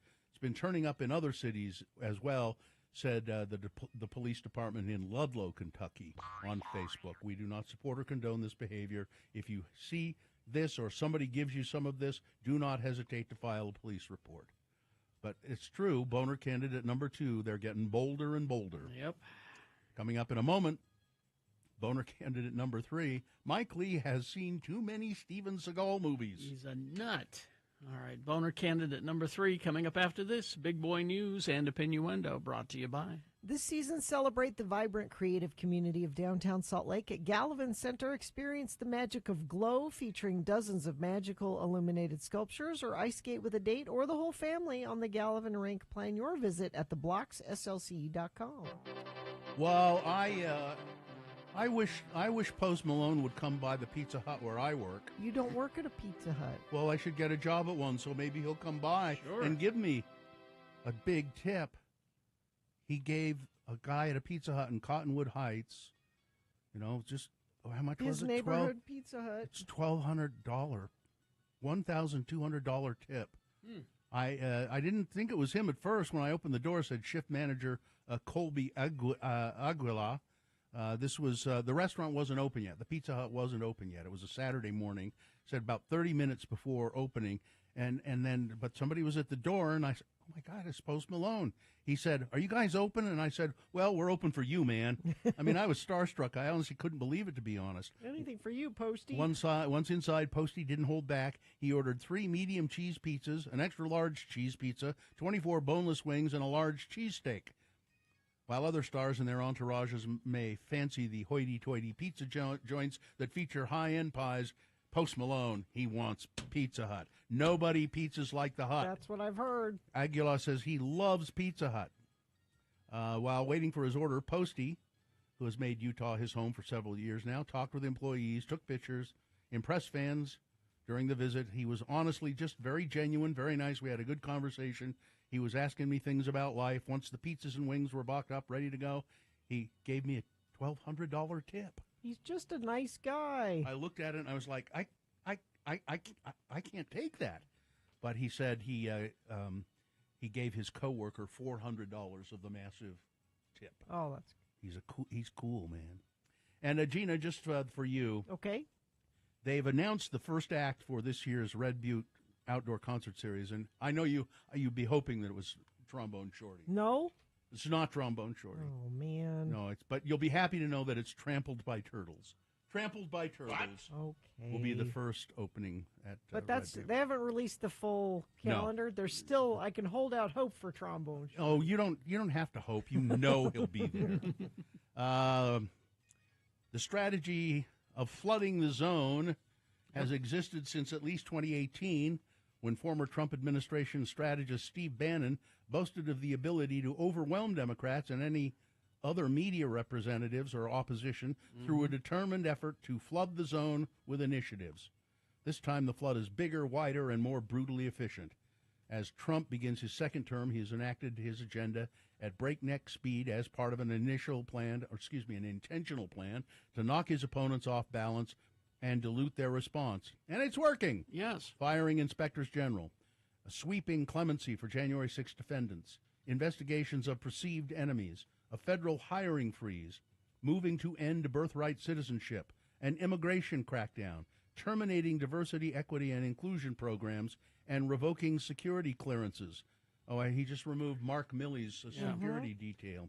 And upon all this, also he's getting his people into positions. Yep. Your RFK Juniors, your On Tulsi Tuesday, Gabbards. when Democrats thought that they might come up for air, news broke that Trump had ordered a freeze on trillions of dollars in federal grants and loans. Now, a judge has stepped in and stopped that for the time being. It's been overwhelming, said Representative Jamie Raskin of Maryland, who is the top Democrat on the House Judiciary Committee. I said, it's just, I can't, it's the breakneck speed is putting everybody back on their heels. And so, you know what? You need to step up. You need to step up and be rough and tough. Well, I mean, they act like there's only like 2 Democrats that can help these things. No, you need to gather the Avengers and get them together. The White House began offering buyouts worth 7 months' salary to all federal employees who opt to leave their jobs by February 6th. Don't take as part of President Trump's unprecedented overhaul of the federal government. But this is why this will work, because there are so many things. They aren't going to be able to address everything. So some of these things are just going to happen. Well, a lot of them, hopefully, I think a lot of them, the courts will step in, but it's just a mess until the courts do some things with it. And the courts don't move quickly. There is some thought that Tulsi Gabbard will not advance. Yeah, she's their sacrificial lamb. Even Trump said that he may withdraw her. Yeah, but then everything else will go through because we're focused on Tulsi, and A bill requiring students living in Utah Public University dormitories to only stay in areas assigned to their sex at birth easily advanced in the House 'Cause yesterday. these are the problems. Sponsored by Representative Stephanie Gricius of Eagle Mountain, House Bill 269 will change the guidelines for those who identify as transgender on campus, and was a much debated topic in the days ahead of the House vote. Dorms are a place where people are particularly vulnerable. This is a place where these students are living. By providing clear guidance and expectations from the outset, it will ensure that the rights of all people are protected, except the ones that we don't want protected. Yep. Who's going to check? That's what I want to know. After nearly 3 years of debate and discussion, 3 years they've been talking about it, finally, Washington Terrace residents can keep chickens in their backyard. You can have backyard chickens. And Walmart is recalling broccoli packages in 20 states, including Utah, listeria contamination that has this is not a big recall because nobody buys broccoli. I mean, so shouldn't be too bad. All right, that's it. Weather, traffic. Well, the haze is here. 36 for a high today, 22 overnight low. The air will get worse as the week goes on. Next chance for a storm looks like Friday night into Saturday. That'll hopefully break things up a little bit, but try to be mindful of your commuting and errand running the next couple of days. Do your trip chain thing where you try to plan it out and have less of an impact if you possibly can, because it's gunky out there. Mm-hmm. Traffic, right lane and shoulder blocked northbound I-15 33rd South. Traffic is backed up to 72nd South in Midvale. We also have crash I-15 northbound 12th Street in Ogden. Has closed the exit ramp. Use 24th Street as your alternate. And whatever you're seeing, let's see. Yeah, friend of the program says traffic backed up 12th Street from the I-15 accident. A semi on top of a car. Wow. Thank you for sending that in at 33986. All right, here's Boner candidate number 3. Mike Lee has seen too many Steven Seagal movies. All he does is tweet. Senator Mike Lee, Republican, Utah, has floated the idea of the U.S. greenlighting private parties to target drug cartels for profit. Ugh. Quote, letters of marque and reprisal are government-issued commissions that authorize private citizens or privateers to perform acts that would otherwise be considered piracy, like attacking enemy ships during wartime, Lee explained. Privateers are rewarded with a cut of the loot they bring home. The lawmaker pointed out that the U.S. Constitution authorizes Congress to grant letters of marque and reprisal and suggested this power could be leveraged against drug cartels. You see, Congress could issue these letters of marque, authorizing private security firms or specially trained civilians to intercept cartel operations, particularly those involving drug shipments or human trafficking across borders, focusing on disrupting supply lines, capturing high-value targets, or seizing assets like boats, vehicles, cash, gold, or equipment used in criminal activities. Lee suggested this method of contending with cartels would lower costs to American taxpayers, since privateers would be paid a portion of what they capture and bring back to the United States. Dismissing the possible use of letters of marque to combat Mexican drug cartels, either on the basis of international law or otherwise, overlooks the clear and present threat posed by those cartels to the U.S. Ugh. This could prove to be an effective alternative No. to war. You're an idiot. Boner candidate number 3. Mike Lee has seen too many Steven Seagal movies. Everyone makes mistakes. Everyone's entitled to a mulligan once in a while. All right. Let's review the first two and vote. Boner candidate number 1. We want this to be a place to cherish nature, for those who can afford it. This is people in the area are opposed to this. A massive resort is being proposed to be built in a gorgeous mountain valley in Wyoming by the owner of the Chicago Cubs, a 83-year-old billionaire. Boner candidate number 2. They're getting bolder and bolder. The KKK just on the streets of in Kentucky, handing out flyers, inviting people to join and to point the finger at people they know to be illegal immigrants and or just immigrants. I was going to say, or Boner candidate number 3. Mike Lee has seen too many Steven Seagal movies. Time to decide which one of these three candidates is the worst. Which one deserves to be boner of the day for today? 1, 2, or 3. Remember your candidate number, the one that you think should win. Put that single digit in the message of a text and text that to 33986. Here they come. You can also call Katie in the producer's booth. She'll take your live voice vote at 877-602-9696. Or you can go online, x96.com. Look for the box that says Boner of the Day, January 29, 2025. Click and vote. If you don't see that box, refresh your browser. It'll appear. Click and vote. As soon as we award the boner after these messages, our veterinarian, Dr. Josh Davis, is here to answer your questions. What about your puppies and your kitties? We'll get them ready, 877-602-9696. Less, well, it looks like 4 minutes. Vote.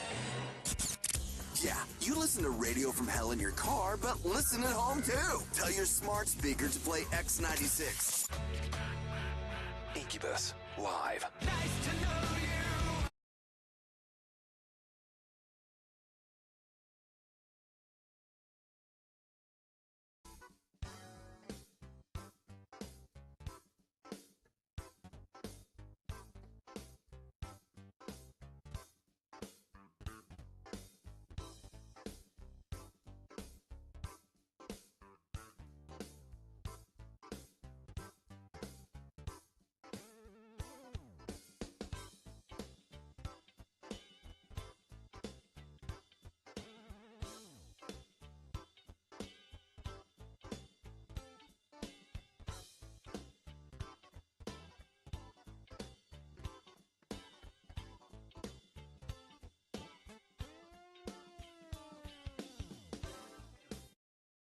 I didn't really get a traffic ticket. I was on I-70 coming back from Moab, and it's 80 miles an hour. Oh, okay. Down that stretch Yeah. from Moab to Green River. And I'm going the speed limit, 80, and I pass a cop car, highway patrol had pulled somebody over, and I went past. I didn't slow down because I wasn't speeding. And then I look in my rearview mirror, and there's a Coming for you. patrol car coming for me. So I pull over thinking, well, what the hell? Here's what it was.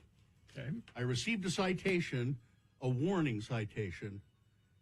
It is now Utah law. I don't know if this is new or the guy said it like it was new. If you need to go pull into the other lane. Yeah. Now, I usually do. Because it's dangerous. I usually do. But for some reason, he was there was a big wide shoulder and the cop was, but he said, he was very nice and friendly. We're just warning people today. Oh, okay. We just want to warn people that this is a law and but they actually wrote up a citation warning. Yeah, a warning citation. Yeah, it's there have been several police officers hit by people. They get out of the car to, I understand that it's important, and I usually do it. But he was so far over that I didn't. And it's a good habit to get in now because it's a bigger problem in the winter. Yeah, when roads are slick and it's harder to see. It was the Emery County Sheriff's Office, but the guy who came up to my car was not. He was not an officer.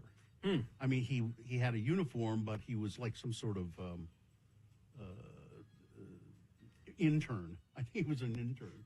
Traffic intern? Yeah, he said, I'm the trooper and I, so he said, the trooper and I, were pulling people over just to warn them.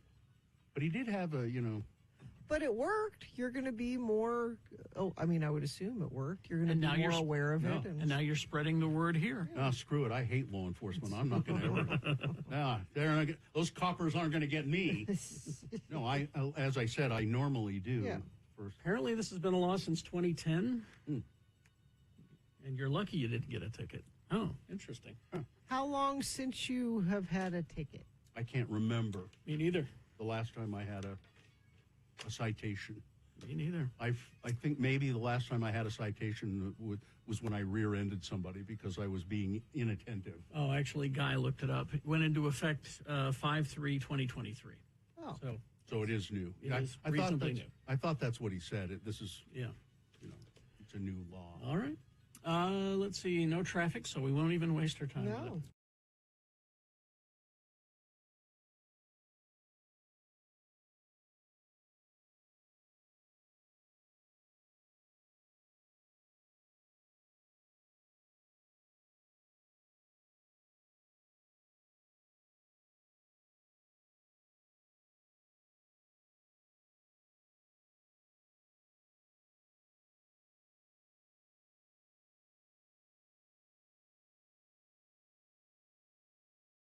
$33986. All right, 7:48. Time to award boner of the day. And the boner of the day is brought to you in part by Loaded Baked Potato Soup.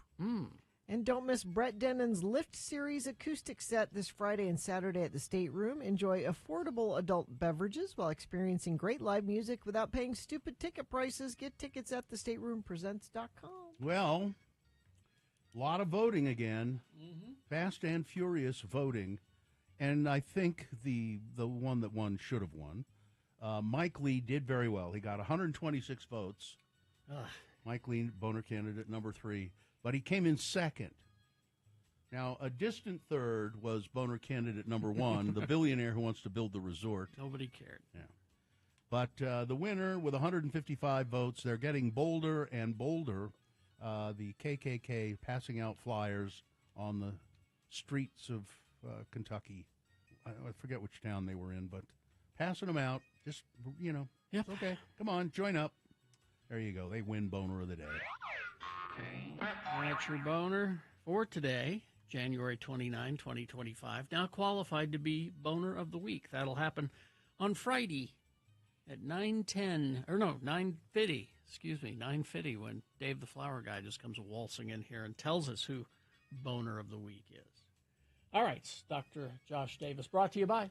Be unstoppable and adventurous with Bountiful Mazda. Lease your Mazda CX-30 for just $179 a month or the CX-50 for $239 a month. Find out more at bmazda.com. Well, here he is, Dr. Josh Davis, veterinarian extraordinaire.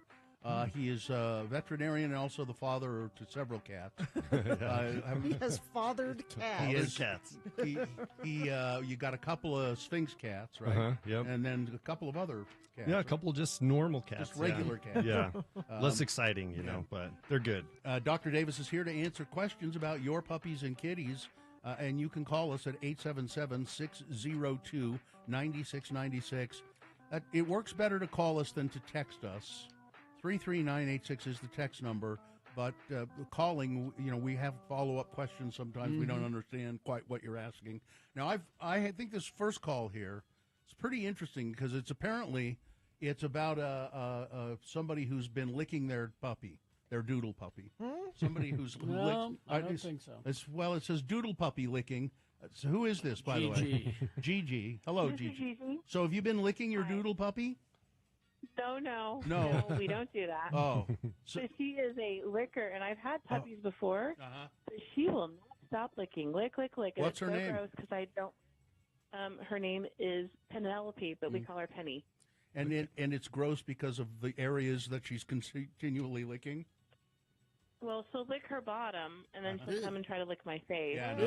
And Ugh, just yeah. licks and licks and licks. And I just, my other dogs, I've been able to stop them, but I've never, I haven't, she's been with us for a week, but I have not been able to get her to stop.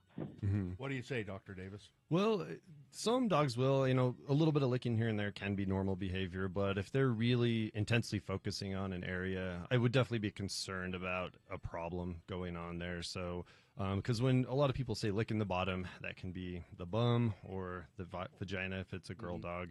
And It's the vagina. yeah, and that can could be she have, like, signs of, an, they could have UTIs. infection Yeah, or- they can have UTIs, or all that licking can cause a UTI. And then they lick you and they give you a UTI. Yeah, and then you're in trouble there. She's- So And I don't think it's excessive there. I just think she's going to get groomed this next week. She's Okay. a little shaggy. Uh-huh.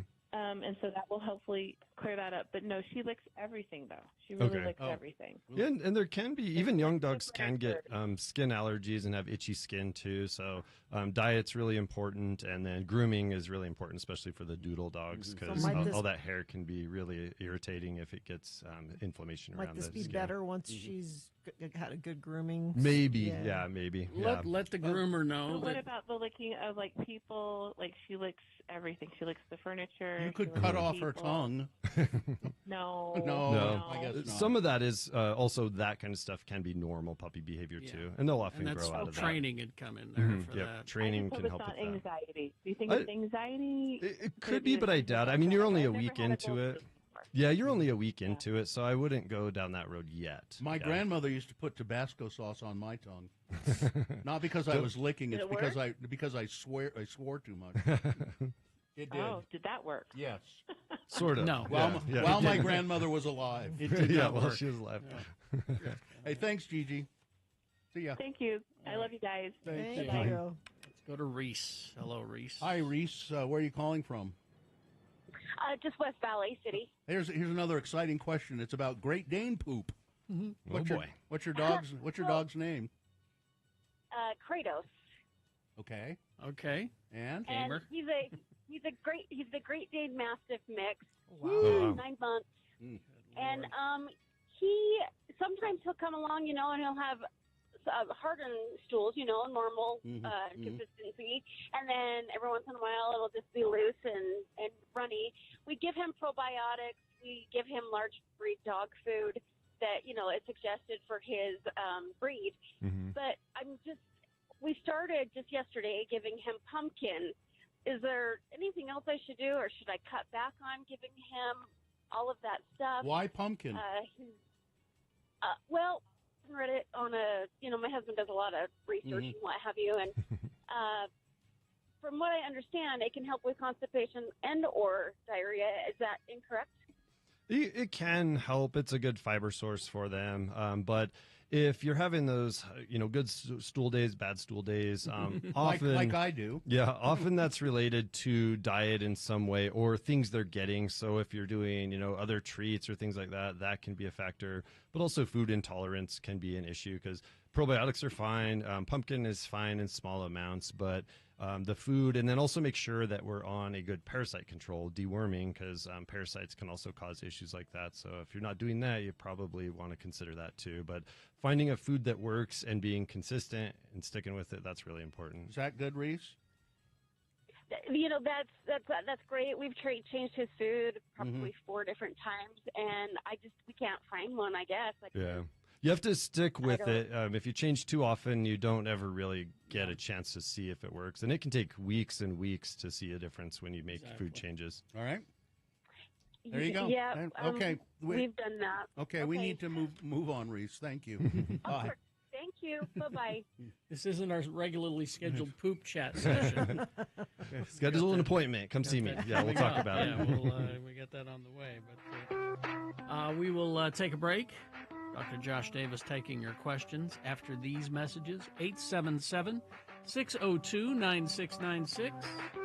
We prefer your phone calls, but if you need to text, 33986. I'm writing down pumpkin here. Traffic data, please. Lots of slowdowns northbound I-15. The accident at 33rd South at the top of the on-ramp there has caused massive slowdowns going all the way back to 72nd South. You're nodding. Did you True. I drive was in past that? that? Yeah, it was terrible. It continues to be terrible, I'm afraid. If you see something terrible or something nice, I don't care, either one, text it to us, 33986. All right. Thank you very much. We will take a break. More with Dr. Josh Davis after these. 877-602-9696. That is the number to call to talk to him about your puppies and kitties. KXRK Provo. UtahAdvocates.com. If you get hurt in an accident, who's going to take care of your puppies and your kids? Oh, this is a good point. It's you're gonna need all the help that you can get, and that's why if you're hurt in an accident that wasn't your fault, you should contact the advocates. Now, you might not have been in an accident recently, but I always suggest putting the advocates phone number in your contacts, because once you've been in an accident, the sooner you get a hold of the advocates, the better. So just go in your contacts right now and put 801-355-5550. Or maybe you've said the number as many times as I have, and you don't have to put it in your contacts. You just know that it's 801-355-5550, 24 hours a day, 7 days a week. You can call them at 3 o'clock in the morning if you've been hurt in an accident. They're not going to charge you for the phone call. They're not going to charge you for anything if they take your case. They only take some of the settlement when they wring the money out of the insurance companies. So if you've been hurt in an accident, that's who you call. The Advocates, 801-355-5550, or chat online, UtahAdvocates.com. The X96 Secret Contest prize is free concert tickets for a year. Details are at x96.com/.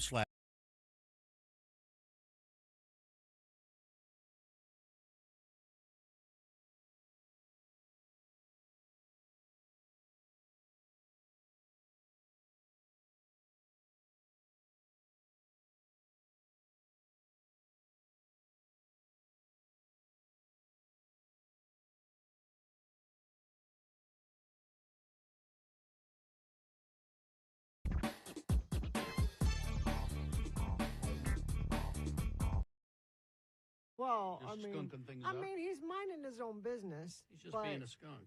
But I said to everybody in the house, Mm-hmm. do not, I repeat, do not let the dog outside.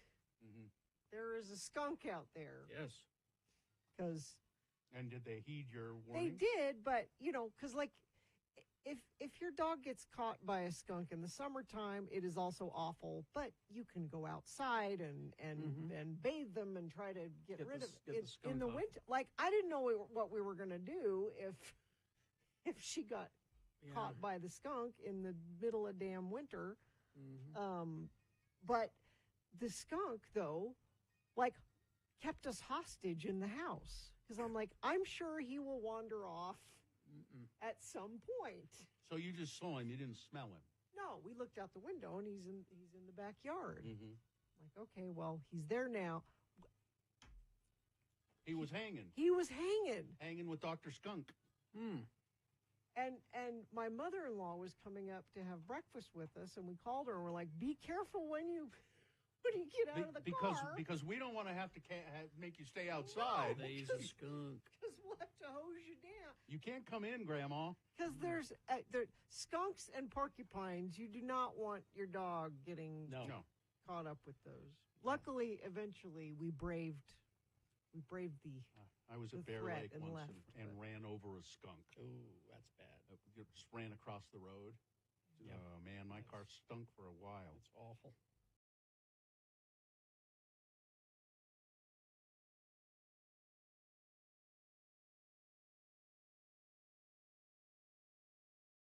Let's see. I have a list. You do? I mean, I heard you say that you had a list. Yeah. Oh. It's Radio from Hell with another list, because people love a good list. X96. The list is 5 things you should never, ever say on a second date. Should never say on a second date. You have a good first date. Things are going well. You want to Let's move do on this to again. the second date. Second date? Okay. Take a breath. Relax. You're nervous. Let's see if this might be the one. You don't know. I mean, it's been a long time since I've had a second date, so let's see how I did. And I don't know who put this list together, but All right. Number 1. Okay. What are your parents like? Now you're thinking, oh, you're making small talk. Yeah, that sounds like small talk to me. It can sound, though, like you're already planning the wedding. Wait a minute. You're wanting to know about my family? I want to know about your genes. Yeah. What am I? Is there any madness in your family? Yeah. This says, don't assume that just because you talk to your mother every day on the phone that he does too. Oh, okay. All right. Okay. Number 2, I love babies. Yeah, that's not. I never wanted to hear that on any date, frankly. 5, 6, 10. I love babies, and you have nice wide hips. This says babies are great, but not a second date topic. Sounds like you are baby hungry, and you might scare somebody off. And this is men or women. Men or women. Oh yeah. Okay. All right. Yeah. How many people have you slept with? Ooh. Now, this is a conversation you should have, but maybe not second why? date conversation. Why is that a conversation you should have? Well, I mean, after you've dated people for a while, you can discuss it. I never would ask that question of anyone. Ever? Not of somebody. I mean, I might ask it of you or Carrie, but I wouldn't ask it of somebody I was in a relationship with. I have no idea. Where do you see yourself in 10 years? Oh, yeah, that's... Sounds like a job interview. I had a girl ask me that. Or they want to know if you're good marriage material. Yeah. Are you going to be making good money 10 years from now? Are you going to be doing this radio thing in another 5 or 10 years? I'm not sure. Is there any madness in your family? And number 5. Okay. Why would you say this? Do you like me? Well, it sounds desperate. Sounds desperate. much. Kind of. And I think you'll know if somebody likes you. I would hope you would know. Would people really ask that? I don't know. This might be some is people on the like me. list. Do you like me? Yeah, that would be an instant turnoff, I think. Because you're insecure. I was clearly. just curious.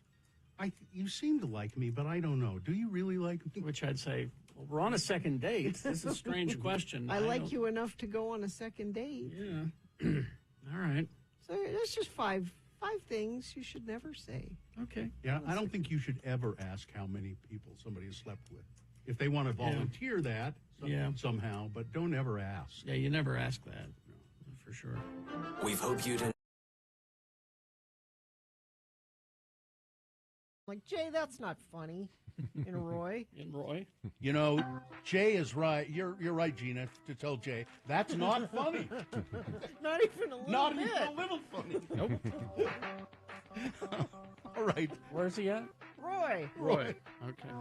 Being not funny. Nope. Let's go to phone calls for our veterinarian friend, Dr. Josh Davis. Jessica is here. Jessica, thanks for hanging on for so long.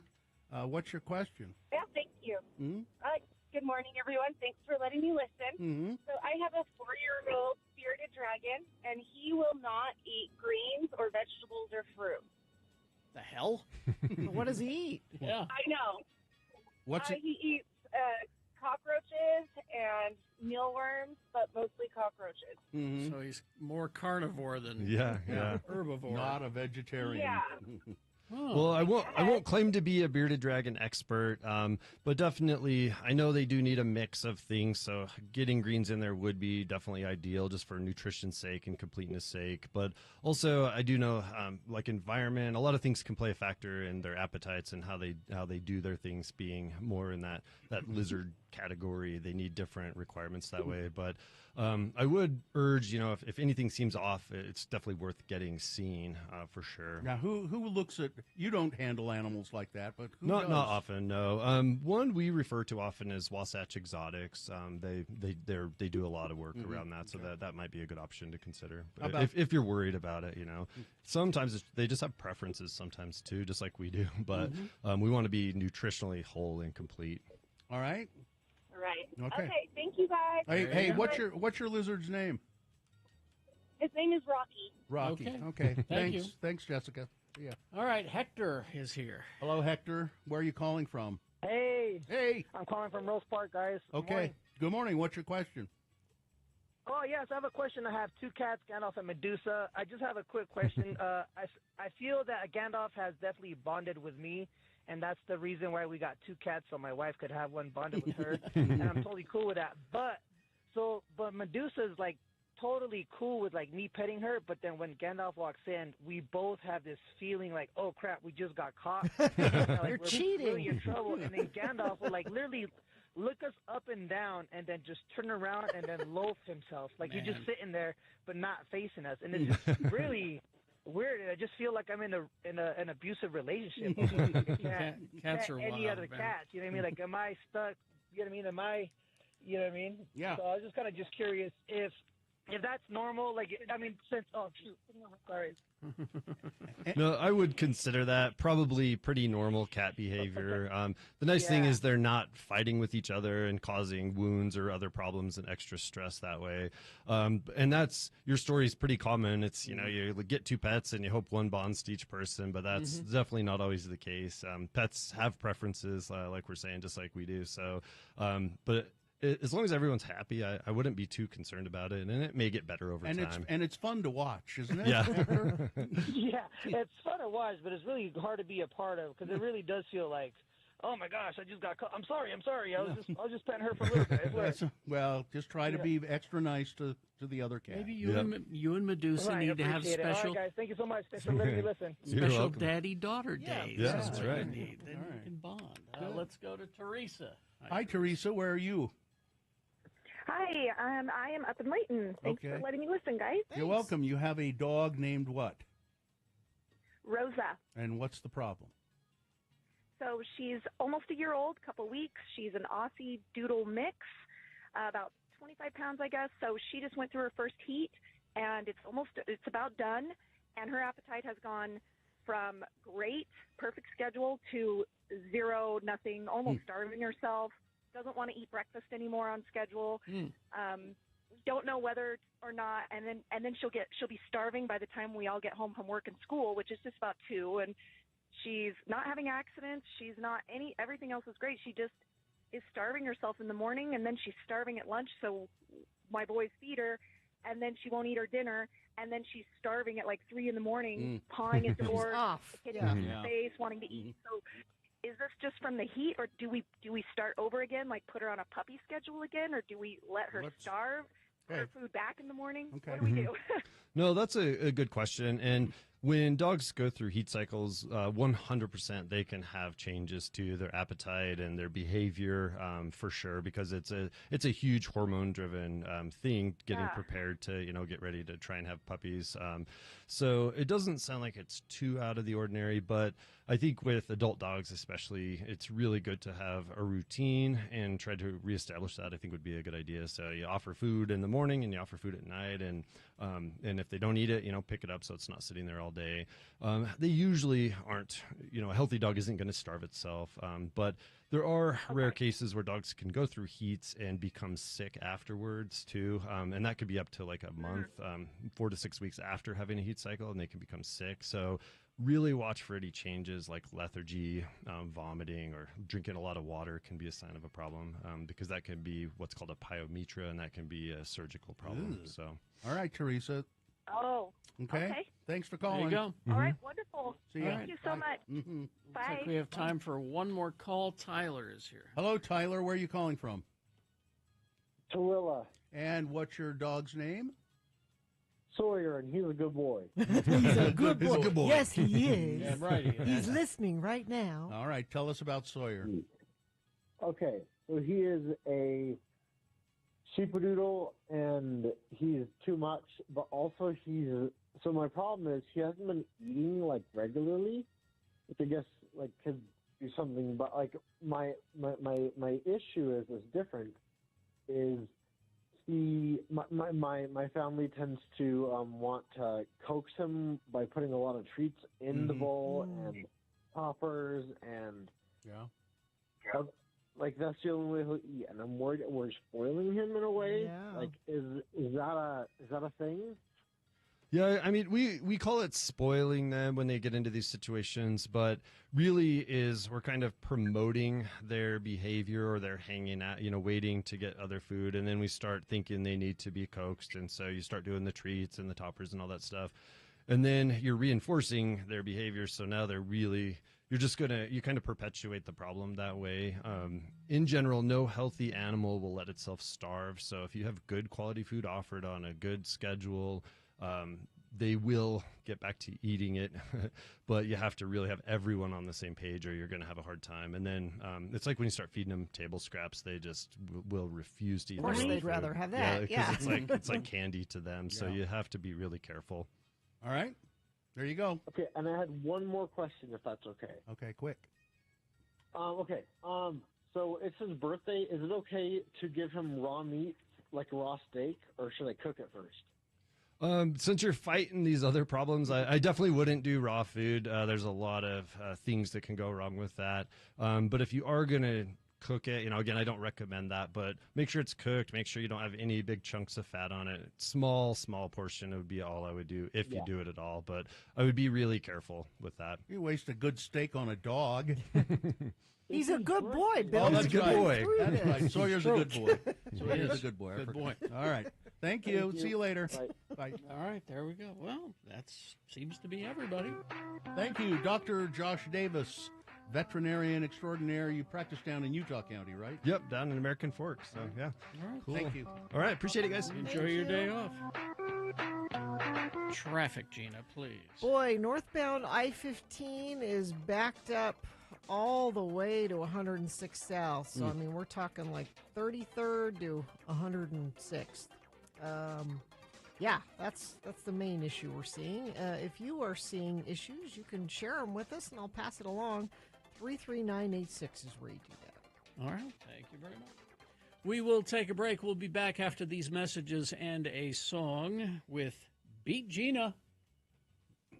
Oh, yeah. What? 877-602-9696. No, it's pop culture trivia. What's the prize for Beat Gina? It's a good prize. 9 Inch Nails tickets. They're coming to the Maverick Center on August 14th. Well, that's a wonderful prize. 877-602-9696. All you got to do is play Beat Gina. After these messages and a song, 877-602-9696. Missed a morsel of murder from your crime desk expert, Gina Bar.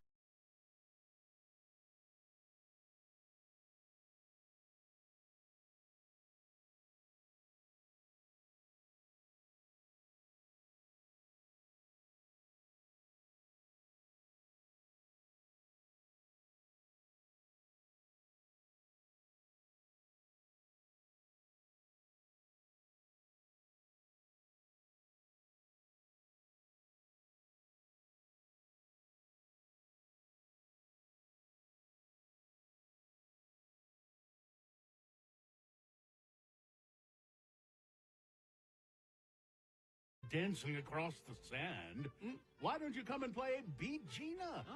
I'm Beat Gina announcer Johnny Oler, winner of last year's National Watermelon Seed Spitting Competition in Winslow, Arizona. Really? It's time to reveal what men don't like about women. Only a brave man would dare to expose women like this.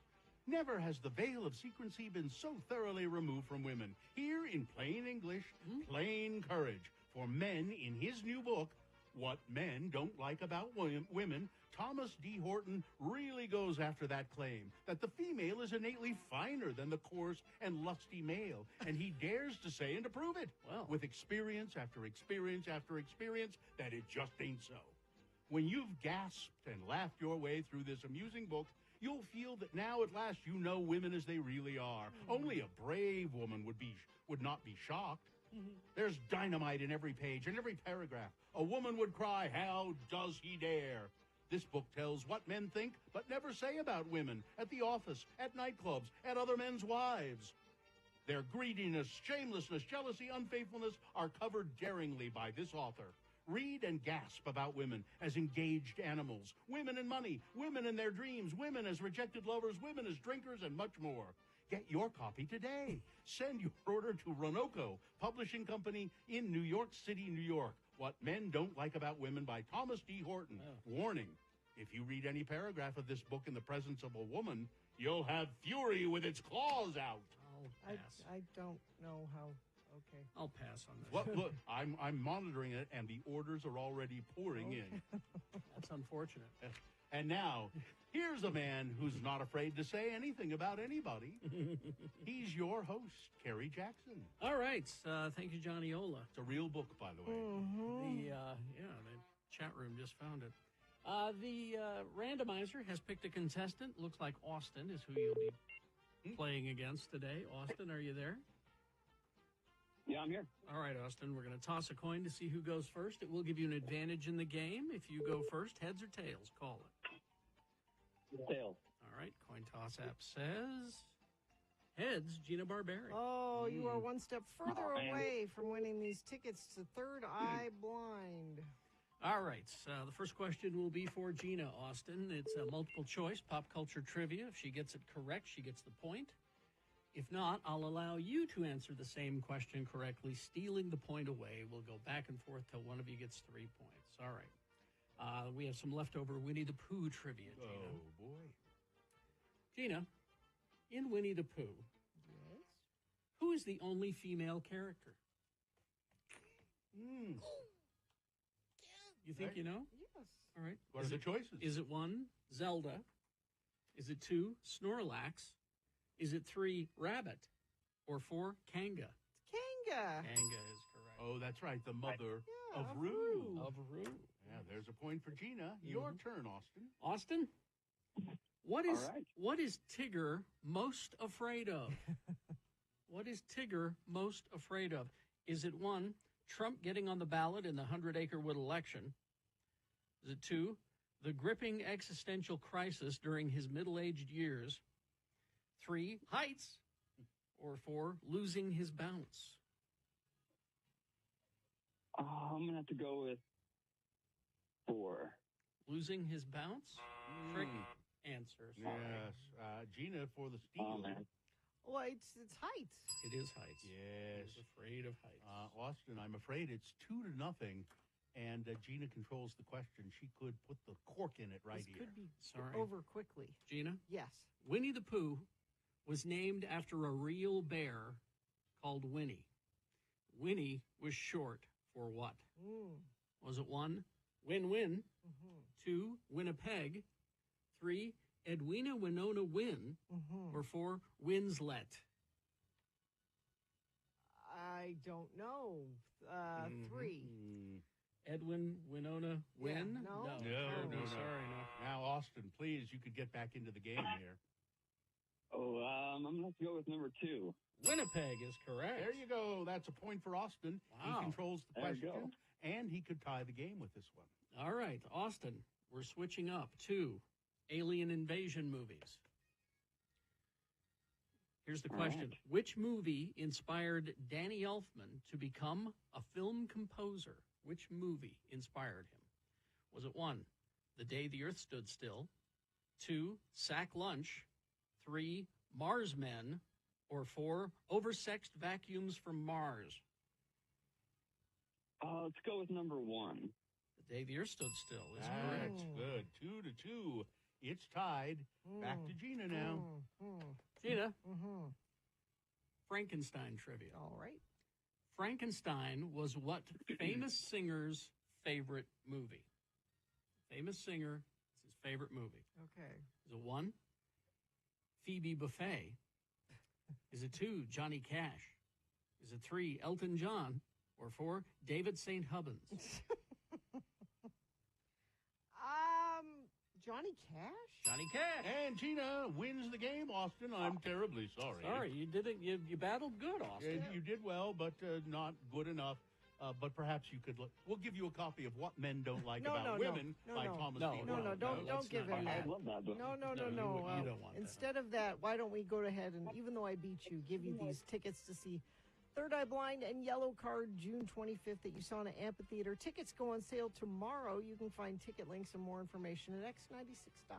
There, you see, that's what men like about women. Awesome. Thank you. Hang on the line. Women like Gina Barber. Listen, I've got to go. Apparently, there are several women out in the lobby who want to talk to you. Oh, I imagine.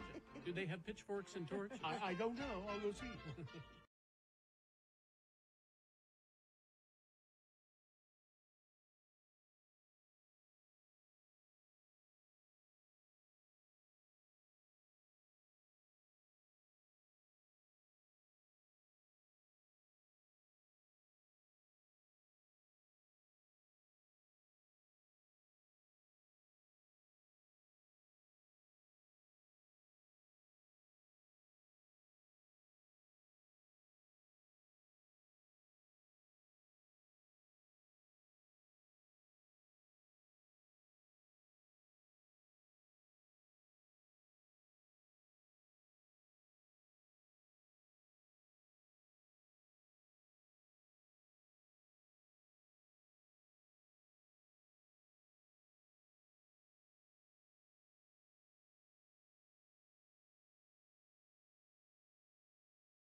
Soup dragons.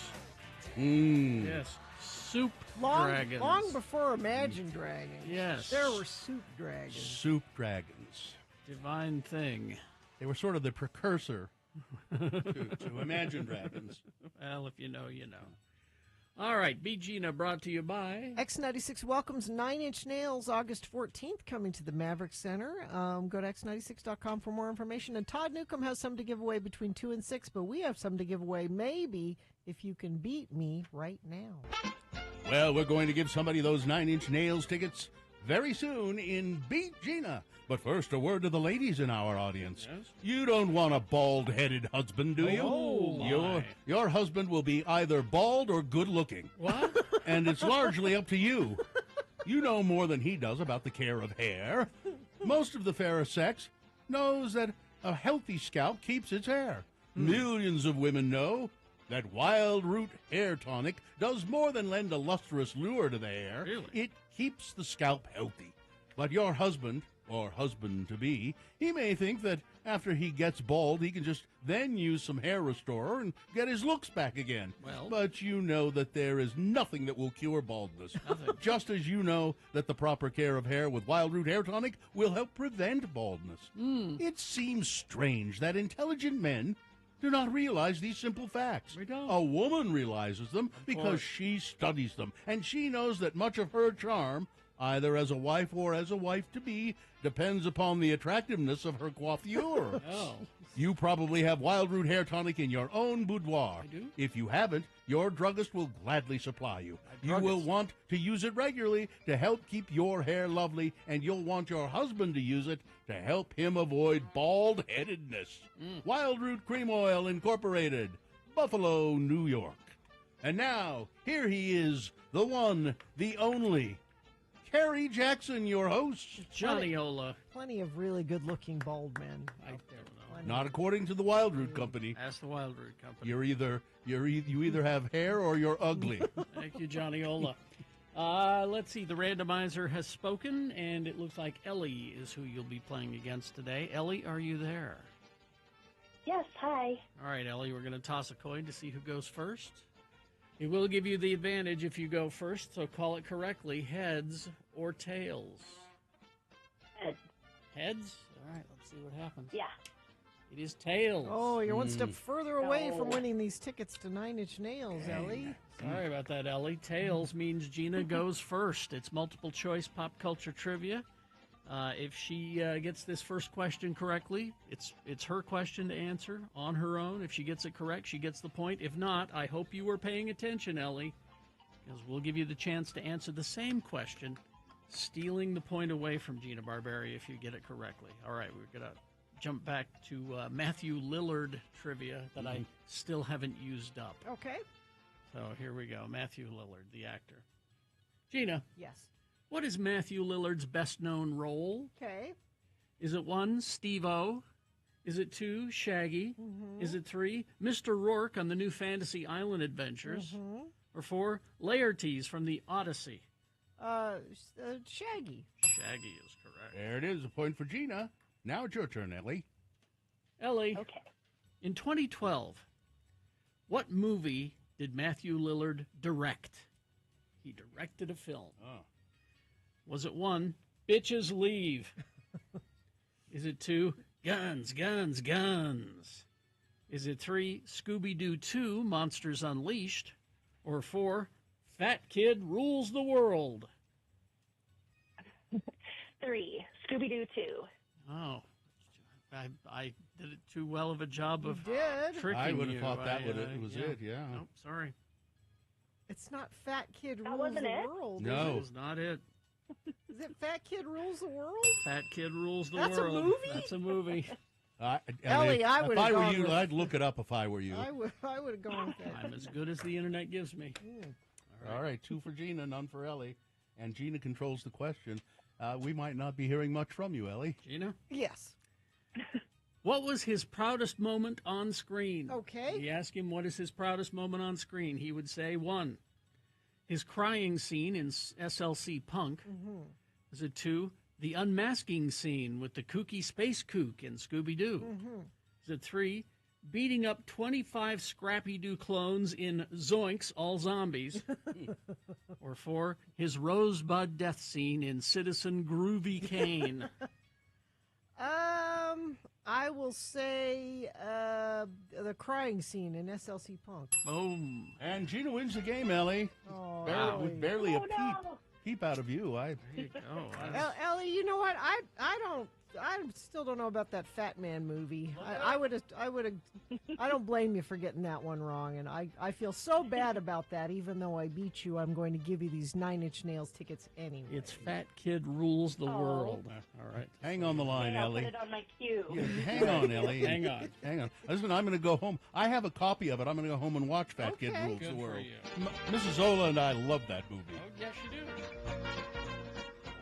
Big boy news now, brought to you by... Cinderella is a megawatt production. Experience the classic fairy tale with all new sets and costumes. Opens February 7th with music performed live by the Ballet West Orchestra. Tickets at balletwest.org.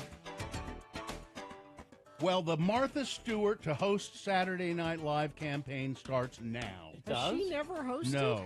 The famous homemaker, 83, appeared on The Tonight Show starring Jimmy Fallon and expressed her desire to host Saturday Night Live after she was robbed of the opportunity 20 years ago.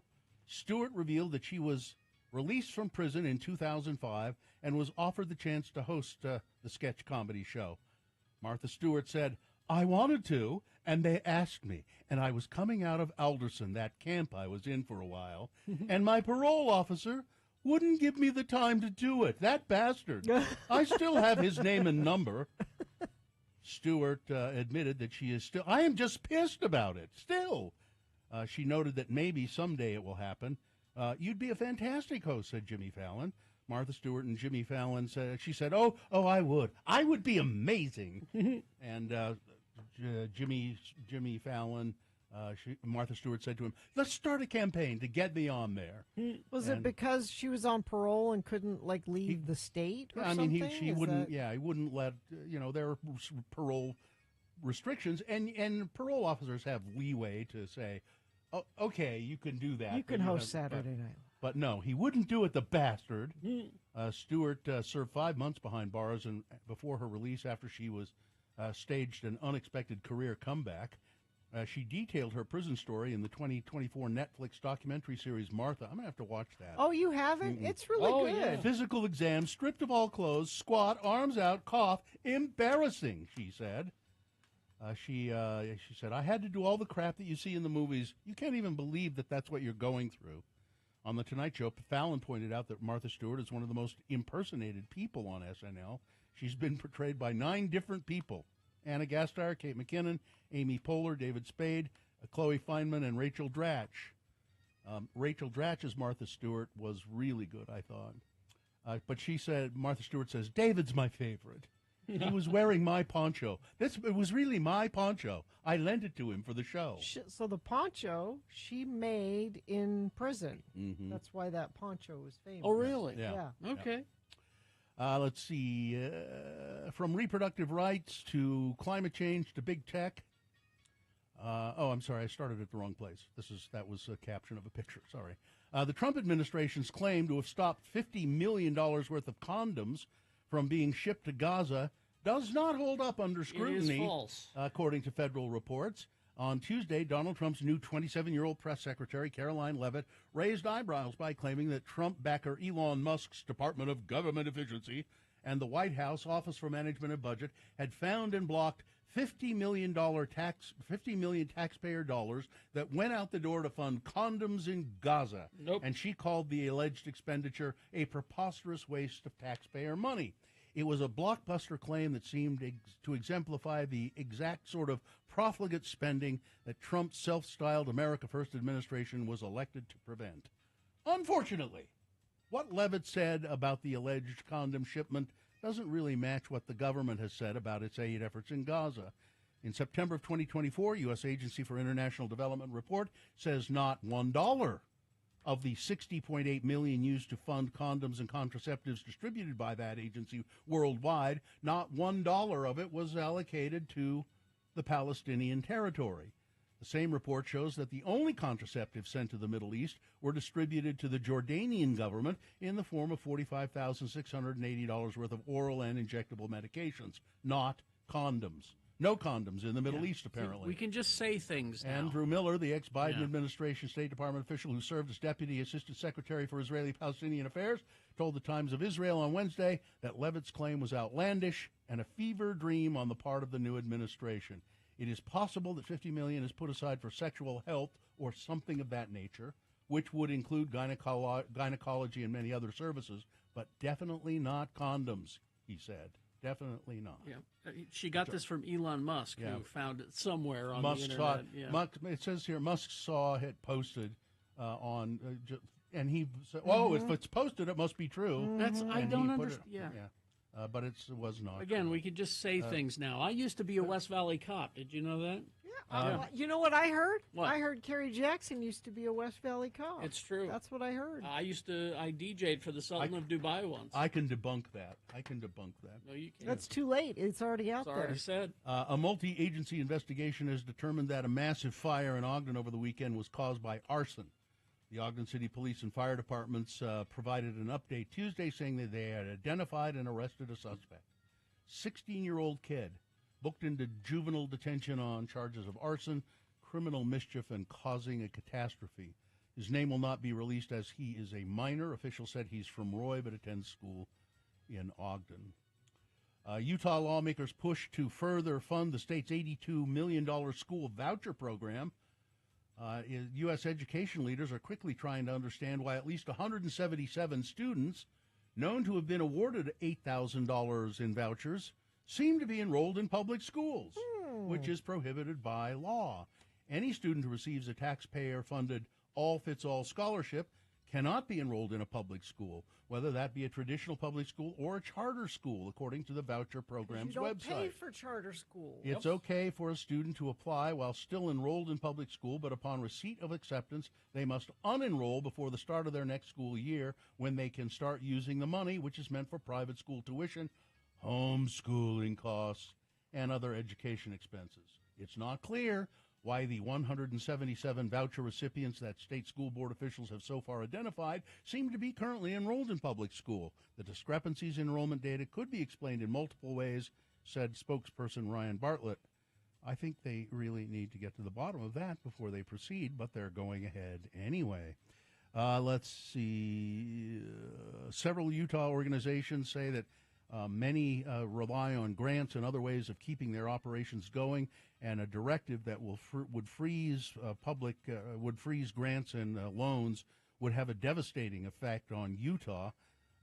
Citizens rely on nonprofits for everything from neonatal care to end-of-life sheltering for people who would otherwise be homeless. We do everything in between, and if you freeze that grant money, there will be people who will not get those services, and they will die. Governor Spencer Cox signed a memorandum of understanding with Beta Technologies and 47G to potentially revolutionize travel in Utah. Eventually, Utah will be a place where air taxis will operate, and we will move passengers in urban environments. That's according to Aaron Starks, the president and CEO of 47G. So Cox has signed an agreement to bring electric aircraft air taxis to Utah. And finally this, Massachusetts native and astronaut Sunny Williams says she's trying to remember what it's like to walk after being stuck in space now for almost 7 months. Williams on Monday was answering questions from the International Space Station from students at Needham High School, where she graduated in 1983. One student asked her what microgravity feels like in space, and she answered that it felt like she was swimming or flying all the time. I've been up here long enough right now. I've been trying to remember what it's like to actually walk. I haven't walked. I haven't really even sat down. I haven't laid down. You don't have to. You can just close your eyes and float where you are right now. Which kind of sounds cool. It does. She said that she and astronaut... You don't wake up with those, aches and pains from being in the same position all night. She said that she and astronaut Butch Wilmore expected their trip to be longer than 8 days, since it was the first time they were flying the aircraft, but they didn't expect it to be delayed that long. It's a bit of a shock, actually, Williams explained to students. We knew that it would possibly be a month or so, but the extended stay is just a little bit different. 7 months now. She says she's having fun and glad she can share her experiences. But by the way, Trump says, I talked to Elon, and we're going to go up and get the 2 astronauts. Biden had that in place Biden months ago. Worked that out already. That's not Trump asking yeah, Elon to go get them. They are going to use a SpaceX Crew 10, which is Elon's company, but they're not going to go up to get them until March or April. So there you go. All right, that's it. Sports, weather, traffic. Mixed martial arts star Conor McGregor, unexpectedly, he was at the Jazz game, and he was at the BYU game last night. McGregor sat courtside at the Marriott Center next to individuals from Orem-based Bucked Up Energy Drinks. Ugh. McGregor is sponsored by Bucked Up, where he has his own line of energy drinks. Allow me to pivot to a recent story from the BBC. All right. Apparently, he was a big star there at the BYU. Yeah. And people having their picture taken with him. Yeah, your kids getting picture taken. This is from the BBC just like a month or two ago. The fight game awaits, Conor McGregor proclaimed to his millions of social media followers on Tuesday, while retailers pulled products linked to him from shelves. Murals of him were erased, and brands announced they had cut ties. Following a 12-person jury decision in Dublin finding McGregor guilty of sexual assault in a civil case brought by a woman who accused him of raping her at a Dublin hotel in 2018. This is only one of multiple cases that have been against him. To be fair, I'll bet 90% of the people there at the BYU game had no idea about that. No, that's why I'm saying it. Mm-hmm. So if apparently he's in town, if you see him, don't go take your picture with him. Certainly don't let your kids go meet him. He's a criminal. He's not a nice man. No, he's a gross jerk. So that's sports. Weather. Mm-hmm. And if you're listening, Connor, so there. You're a gross jerk. Stay away from women. 22 right now. We're going to get a high of 36 today. We do have that haze building in today, tomorrow, and Friday. Bad air quality getting worse. So be mindful of your travel today, trip chain. If you don't have to go out, maybe wait till this weekend to do it. There will be a storm coming through Friday night and Saturday that should shake things up a little bit, but we'll be this way for a few days. Traffic looks like things are a little better northbound I-15, although right in Sandy looks like we've got quite a bit of slowage going northbound, but we did have it extending from 106 South all the way to South Salt Lake. That seems to be a little bit better than it was. Whatever you're seeing on the roads, you can text us like this. Officer Kerry Jackson pulled me over for speeding one time on I-15. He let me off with a warning. Yep. Thanks, Officer Kerry. That happened. I was a cop out in West Valley for a while. Haster Games for board games, Magic the Gathering, Pokemon, miniatures, dice, paints, and more. Haster Games, 6831 South State, or HasterGames.com. All right, we're going to take a break. We'll be back after these with your list of things that must go. Stand by. Listen to Radio from Hell at Home when you first wake up. Just tell your smart speaker to play X96.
Coming on August 3rd, if you're curious.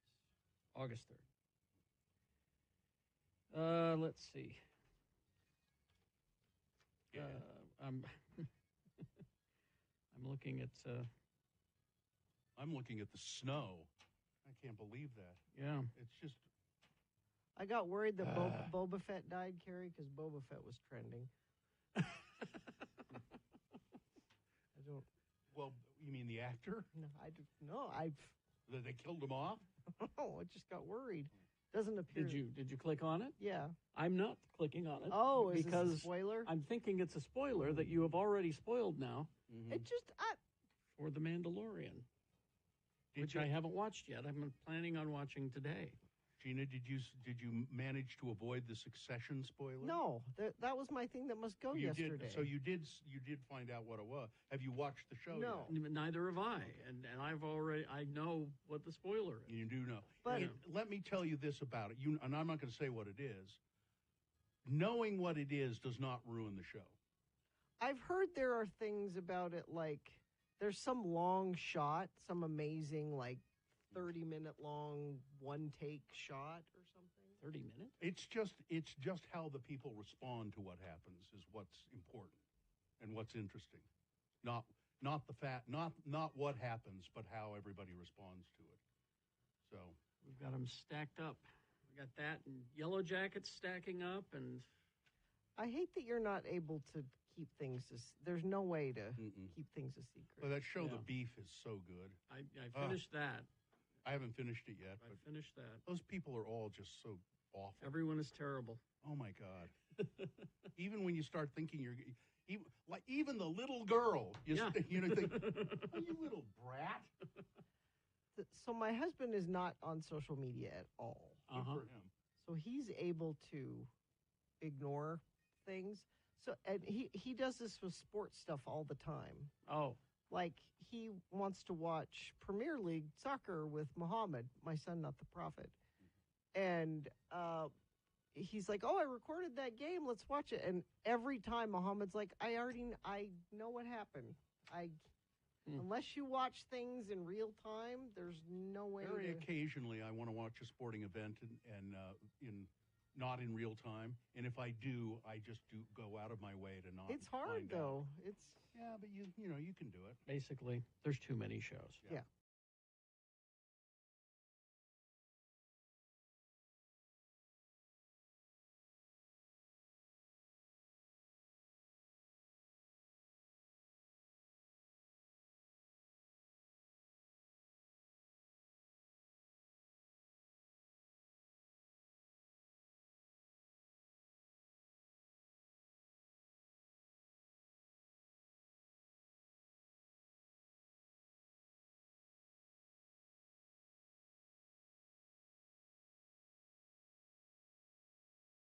I'm done eating. Thank you very much. Radio from Hell on X. Things that must go on the radio. From Hell Show. These are things that are really bugging you. You are just upset. Maybe it's something that's been bugging you for a long time. Maybe it's a recent thing. But nonetheless, it's a thing that must go. Get it out of your life. So what you should do is write it down in an email, what it is that's bugging you. Put must go or things that must go in the subject line of this email and send it to radiofromhell@x96.com. If we read it on the air, maybe you'll feel better. And maybe sometimes this happens. Magically, these things disappear from your life. You want to go first, Gina? Sure. This is from Alexia. She says, companies that skirt costs by not hiring enough people and blame them saying, well, no one wants to work anymore. How about paying more? They could afford $16 an hour, and they don't. Grocery parking lots that don't have enough cart corrals. Having two in a lot with 100 spots that are always full just encourage people to not put their carts away. And small parking spaces. My car is a Kia Soul. It's not a big car, but my school has spaces so small that if the car parks next to me perfectly in the lines, I can only barely open my door enough to squeeze through. Love you guys. Been listening since the 90s. This from doesn't say I can use her name, so I won't. Not knowing how to help my kids who are gender fluid must go. So many things need to go, but mostly the hate, intimidation, the evil. I was raised by a Democratic mom and a Republican dad. He was very patriotic and introduced me to you guys in 1987 because he said he liked to listen to the enemy while taking us to school. Oh, good. Wait a minute. So this show's always been woke? I guess. 87, huh? Thank goodness you guys have got me through so much. Hopefully you will outlast everything that must go. Let's see, this from Mateo in SoCal. Me having the same issue as Gina in reverse. I live in San Diego and my son lives in Utah. I miss him every day. He's my youngest out of 3 and the first to leave home. But he had to go to school in Utah to play sports ball, so off he went. I can't believe how quickly they grow up. I feel for Gina every time she talks about Festus. Thanks for letting me listen. Mateo in SoCal. And finally this from Kelly in Centerville. What must go is my dogs thinking that the dog that borders our backyard is either their best friend or worst enemy. I can't tell. So they must go barreling out there and run up and down the fence line and bark anytime he goes outside to pee. When is this acceptable? I believe they should be able to do this on Saturday afternoon, not at 3 a.m. Let's see, I'll go next. I have a couple of my own things that must go. Headlines and stories like this in the news. Attractive people land better jobs and have higher salaries. Duh. And then I'm supposed to read that. Why would I bother? And then also, I was just mentioning this, the New York Times does a kids section a couple of times a month. It's a section of the Sunday New York Times that's, it'll have games in it to play. It's all really nicely laid out, and it's, nature facts for kids and all kinds of things for kids to do. It says on the cover of it, though, on the first page of it, this section is not to be looked at by any adult. I find that patronizing, and it makes me angry. Let's see. This one says, not being able to do my job because the technology isn't working. You're paying me just to sit here. Can you pay me just to sit at home, please? Okay. This one, people at gas pumps where it's obvious that a car is waiting behind them, and they're sitting in their car scrolling on their phone. Like they're done pumping their gas. Have some dang awareness. Get off your butt, pump the gas, and get out of there. I had a situation like that this last week. I pulled in to get gas, and there was a guy in front of me who had just pulled in. And I pulled up, and he looked at my car and said, "Did I give you enough room here? Do you want me to pull forward a little bit?" I thought, that's refreshing. And I looked, and I said, "No, I think it'll reach okay. I'm fine." But I thought that was great. Yeah. Let's see. This one says, people who bring their dogs to grocery stores that are not service dogs and don't clean up their dog's business, or their dog's almost ending up biting someone. People who use their turn signal when they're already turning. Yeah. So they start to turn, and then they turn on the turn signal. You're supposed to be warning us before you turn. Yeah. My wife always gets mad at me. She said, why have you got the turn signal on? It's a quarter of a mile down to that exit. And I said, well, I letting everybody know. I like people to know that I'm going to be taking that exit in a quarter of a mile. Pickup trucks parking backwards, and me not being able to win 9 Inch Nails tickets all must go. Well, coming up, another change. Finally, this, Dear Carrie, Bill, and Gina, I have many ideas. I'll focus on a few that are top of mind right now. People that go out in public when they're sick, coughing and spreading their whatever the hell it is that they picked up this week. Please wear a mask if you go out. Next, our current administration, legislators, and the people that vote for them, as you mentioned this morning, Roe v. Wade. Today would have been a day to celebrate women's health, but no. Nope. And lastly, for all the Bible thumpers out there, not everybody believes in God, so please don't push your agenda on us. That's all for today. Thanks for letting me listen. Please make these things go. Jessica from Sandy. Thanks, Jessica. Gary. This one from Damon. Now, we ask for as much information as possible, and we do not have enough on this. I like where he's going with this. Something that must go is the whole mess of Journey /Foreigner /Styx /Boston. Yeah. And that's all he says. Now, just that they're all interchangeable. Again, a little. I get the feeling. I get it. Clarification, Damon. What must go is, as a delivery person, is the trend of people putting words like house or casa or recipient in the address form when online shopping. Remember that this is being routed by a computer, and ask yourself if these words are going to make sense to a computer. Would you put that in if you were using GPS? Unless it's part of your actual address, leave it out. guess it's confusing the Yeah. computers. This one from Stacy. People who chain and or leave animals outside without shelter/warmth. Yeah. What is the point of having them if you don't really want to see them or spend time with them? Let's see. That things that must go. That we have entered into the worst episodes of Veep. Both Veep and Brain Dead have become our reality. Might I suggest, Stacy, Idiocracy? Yeah. Take a look at that movie. We're almost there. Multiple roads being under construction at the same time. Just why? How about finishing a project before we start another? 2025 through 2029 can go. Can we just skip these years? Sure. A long idea. nap. That would be great. Now, here's one from Melissa that I don't get. Feel free to use my name. The term POW for snow. Like powder. Powder. Is that what Yeah. they mean? Oh, it's some fresh pow. Some fresh pow, man. Oh, God. Yeah. God, I agree with you, Melissa. That's terrible. All right. And finally, this one from Zane. One, being homesick must go. Not homesick, but homesick must go. I always wanted to get out of Utah, and now that I'm out, all I want is back in. Oh, you come back anytime, Zane. And two from Zane, things that must go. My fart getting stuck sometimes. Things that must go on the radio. From Hell Show. Traffic, Gina. Still major slowage northbound I-15 from Sandy into Murray. We also have, this could be part of it. This is a different crash than we had earlier. Northbound I-15 59th South has the left lane closed. Crash southbound SR-110. This is milepost 1 in Davis County. And a crash northbound I-15 12th Street, Weber County, milepost 345. And I saw Kerry Jackson as the Jazz Bear. He was amazing. Yeah, Kerry's had a very colorful, rich life. Yeah. Yeah, and he can just say things. You can just say things now. Yeah. Don't miss Brett Denon's Lift Series acoustic set this Friday and Saturday at the State Room. Enjoy affordable adult beverages while experiencing great live music without paying stupid ticket prices. Get tickets at thestateroompresents.com. All right. We're going to take a break, play a song. After that song, Boner recap game. Easy to play, easy to win. You were listening to the Boner this morning. You know who won. Call in and tell us. You'll win.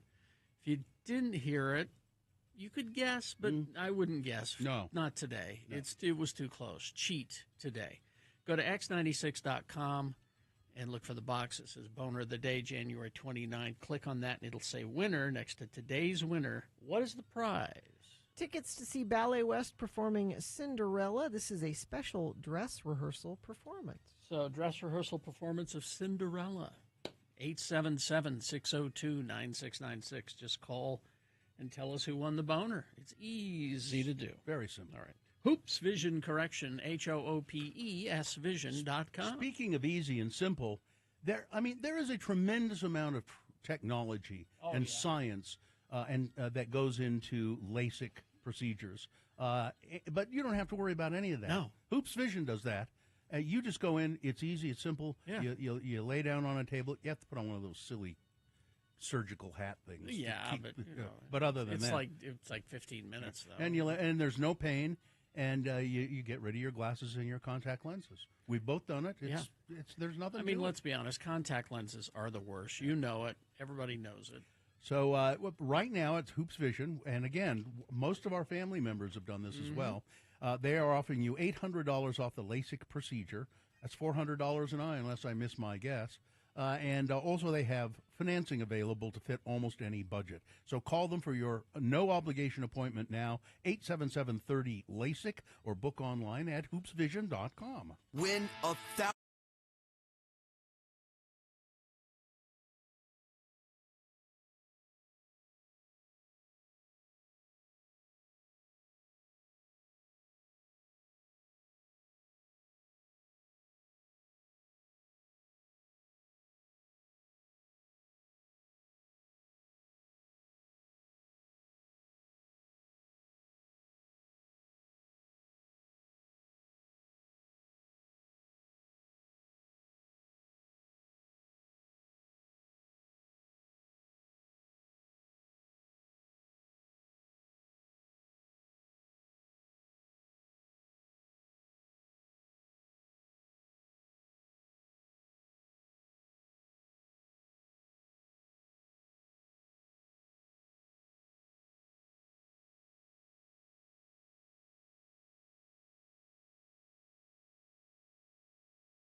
anything.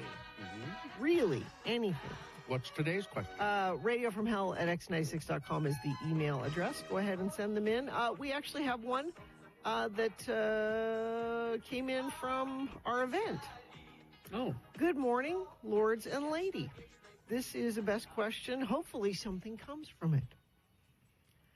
If the cute blonde lady sitting by herself in the middle of the theater with a mask on at the 8,000th episode event last night is single and listening, I want to talk to you. I didn't get a chance to and regret not introducing myself. I was in front of you when we were leaving the Broadway, and I held the door for you. Sincerely, the guy 2 rows in front of you on the right-hand side of the theater, sitting by himself, tall with a mustache and a black hat. Is there a question here? What's the best question? He's asking if she noticed him and would like to. No, it's supposed to be a question for us. I think this is Bill. What if we make a love connection?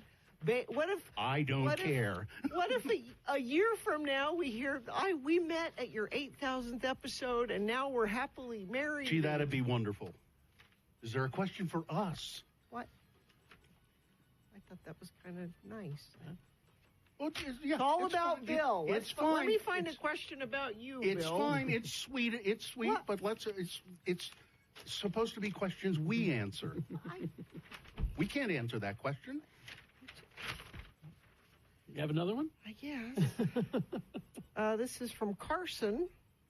Can you tell me more about KJQ? You guys always reference KJQ, and I don't remember the station. To be honest, I was little at the time. What was the frequency? What was I listening to? Okay. You're not even letting me finish. Okay. They want to know about KJQ. Okay. What more needs to be said there? Is there more? That's okay. Go ahead. No, go ahead. What else is there? I threw the Please. paper. No, you get it, and tell me what else is relevant there. Go on.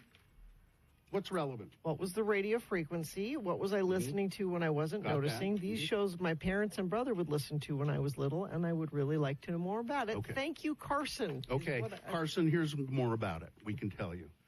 I have the most intimate history with KJQ because when I started there, it was in 1980, and it was an AM frequency only in Ogden, 1490 KJQ in Ogden.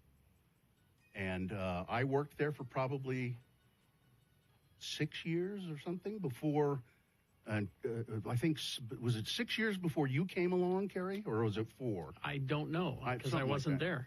Well, but I just said I was 1980, and you came there in? I don't remember the exact year. Right. That's the thing.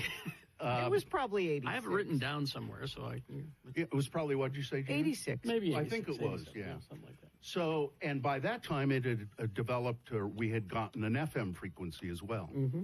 So there was an AM frequency, 1490, and then an FM frequency, which was 90,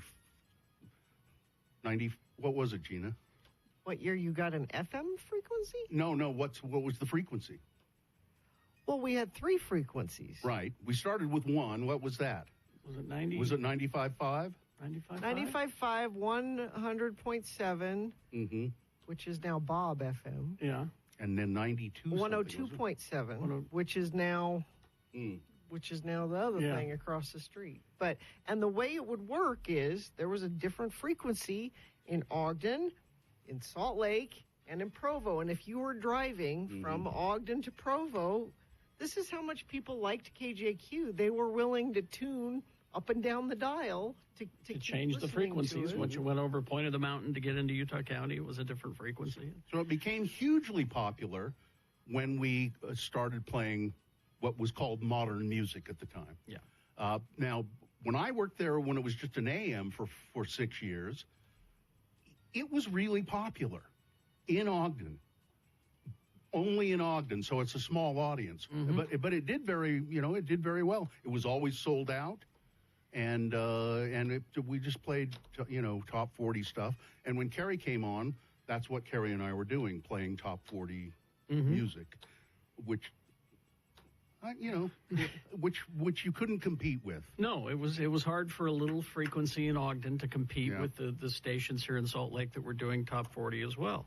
And so we struggled and struggled and struggled, and then we got the opportunity to turn the entire station into what was then called modern music.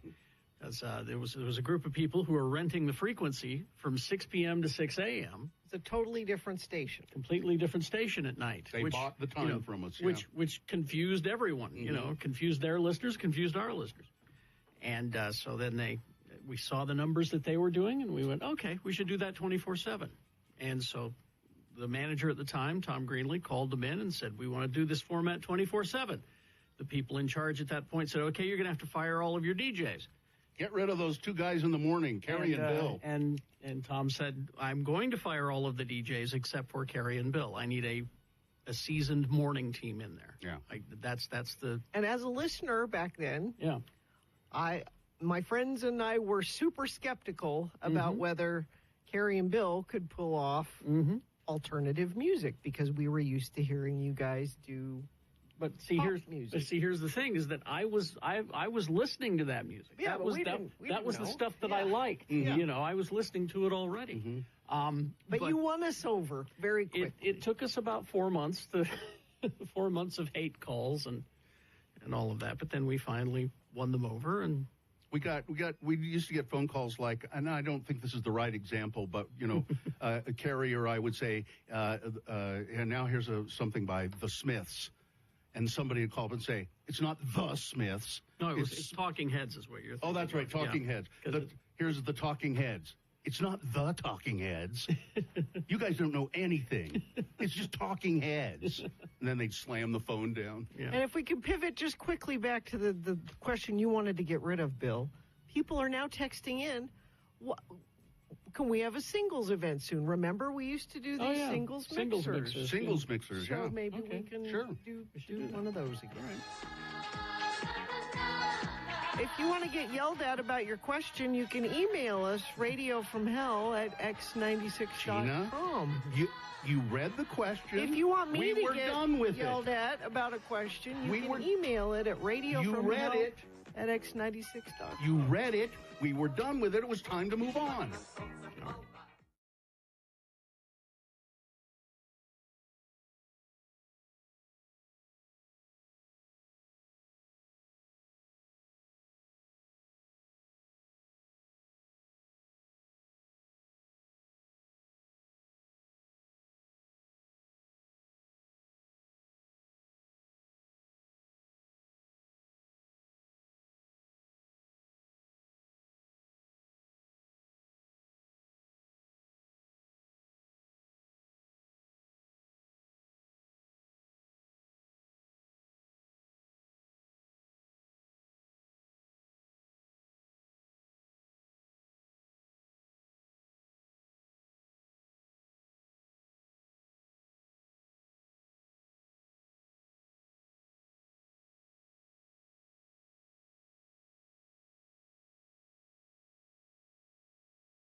Lois in Mapleton never gets tired of that Pearl Jam song.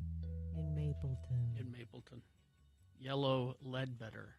I don't think he says yellow lead better in there. No. No. Anyway, there you go. Because it was there. Mm-hmm. All right, time for the Boner Recap Game. Already? Yes. My goodness. Do we have somebody who wants to attempt that prodigious feat? Tom is on. Tom, good morning. How are you? Good morning. How are you guys? I asked you first, Tom, okay? How are you? I'm good. Now you can Fine, ask just me. Now you can ask me. How are you doing? I'm doing so-so. He doesn't care. No, I don't. I'm doing okay. So, Tom, the task before you is to tell me which one of the three boner candidates we presented earlier in this fine radio program, which one was the winner of the candidates. And if you can do that, you will win, Gina? Tickets to see Ballet West performing Cinderella with dates starting February 7th through the 16th. For the full lineup of dates and times, you can go to x96.com. The tickets you might be winning here are to a special dress rehearsal performance. All right, Tom, you ready to do this job here? Yes. You feel up to the task? Yes. All right. Did you hear the boner candidates earlier? I may have cheated. No. That's all right. It's You're okay. being honest. That's okay. I'm glad you admitted it. Listen carefully here. Well, you don't really have to. You already know who won. Boner candidate number one was, we want this to be a place to cherish nature for those who can afford it. A guy named Joe Ricketts. He owns the Chicago Cubs. Made his billions of dollars with Ameritrade.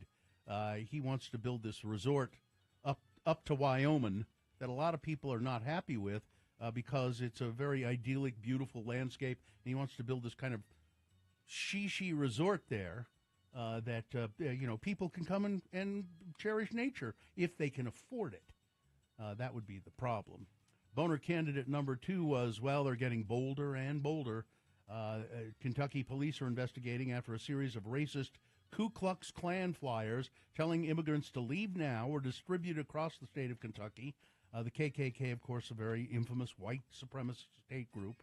The flyers show a cartoon of Uncle Sam kicking at a family of 5, including a baby and 2 young children. Uncle Sam holding a document that says proclamation and states, "We need your help. Monitor and track all immigrants. Report them all." And also gives a phone number where you can go and join up with the Klan if you'd like. And then both have great parties, I understand. Then boner candidate number 3, Mike Lee has seen too many Steven Seagal movies, or maybe it's too many pirate movies. But he is suggesting that we employ what's called letters of marque. Letters of marque are government-based commissions that would authorize private vigilante groups, privateers, to perform acts that would otherwise be piracy and attack cartels in Mexico. What could go wrong? And the way you would be rewarded, and there are a bunch of people out there right now going, this would be cool to try it. Yeah, I want to. Privateers, they'd be rewarded with a cut of the loot that they bring home. But Tim Ballard has already probably applied for this. All right, Tom, those were the 3 candidates. What did your cheating ways tell you was the winner? It's number 2. Yep. They're getting bolder and bolder, the Klan handing out flyers in Kentucky. All right. So there you go. You've won tickets to the Ballet West. Who are you going to take with you? My wife. Yeah, she'll enjoy that. Date night. Go out to dinner. Go watch the ballet. Have a lovely time. All right. Hang on, Tom. For sure. Hang on. Somebody will tell you. I think Katie will tell you what you need to do there. All right. We will take a break. We'll be back after these with some big boy news and a Pinuendo on the way. Also, our concert calendar is coming up. Stand by for all of that. It's another flipping cash contest from X96. I know.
9:20 right now. Sisyphus. Yeah, the myth of Sisyphus. It's not Robert? No, it's not Robert. It's Sisyphus. Okay, big boy news and opinionuendo now, brought to you by Clark Planetarium proudly presents Living Worlds, now playing in the Hanson Dome Theater. Explore Earth's coevolution with life, journey through space and time, discover how we can find living worlds beyond. Don't miss this stunning film. Sean Diddy Combs' former personal assistant broke down in tears in a new interview as he described the moment his former employer allegedly ordered him to have sex with a girl to prove his loyalty. Aye. Speaking with journalist Mara S. Campo for Investigation Discovery's docuseries The Fall of Diddy, which released its first 2 episodes on Monday, Philip Pines revealed new details about the shocking allegations he made against the disgraced hip-hop mogul in a lawsuit he filed in December. Pines, who worked for Combs from 2019 to 2021, is suing him for sexual battery, sexual harassment, sex trafficking, claiming that his job duties were to enable Combs' alleged sexual activities. In addition to facing a lawsuit from Pines and several others, of course, Diddy is currently in the lockup as he awaits charges of trial on charges of sexual trafficking and racketeering. He's pleaded not guilty to all of the charges. Crime in celebrity world, but Gina has crime of another sort as we go to the crime desk. Oh, I was attracted to this headline. It's a crime update. Okay. Killer mom Susan Smith has been, quote, rude and bitchy since she was denied parole. No. She went from model prisoner to complete nightmare. She's the one who drove her kids into the lake, Yep. right? Susan Smith, who's serving a life sentence in South Carolina for the cold-blooded murder of her 2 sons, has stopped playing nice since she was denied parole, revealing that her previously sunny disposition was all just an act to try to get out. Well, you know, quote, you can attract more flies with sugar. quote, she's just being a bitch now. Well, there you go. Smith's attorney, who advocated on her behalf, said she was involved in mentoring other inmates, even working toward an associate's degree in, quote, Christian counseling. But she was denied parole, and now apparently she doesn't keep her room clean, and she had a job there that she has stopped being friendly and cooperative. She just seems like she doesn't care anymore. She's never going to get out now. Susan, what's her Susan Smith. Yeah. She drove. By the way, she drove her kids into the lake because her boyfriend didn't want kids. Yeah. So get rid of them. Yeah. A year after the launch of the short-lived Coca-Cola Spice, which Kerry liked, he was the enjoyed it. person in the country who liked it. Yeah. Coke is now adding another new flavor to its lineup to see if this will take hold. Coca-Cola Orange Cream, scheduled to go on sale Feb 10.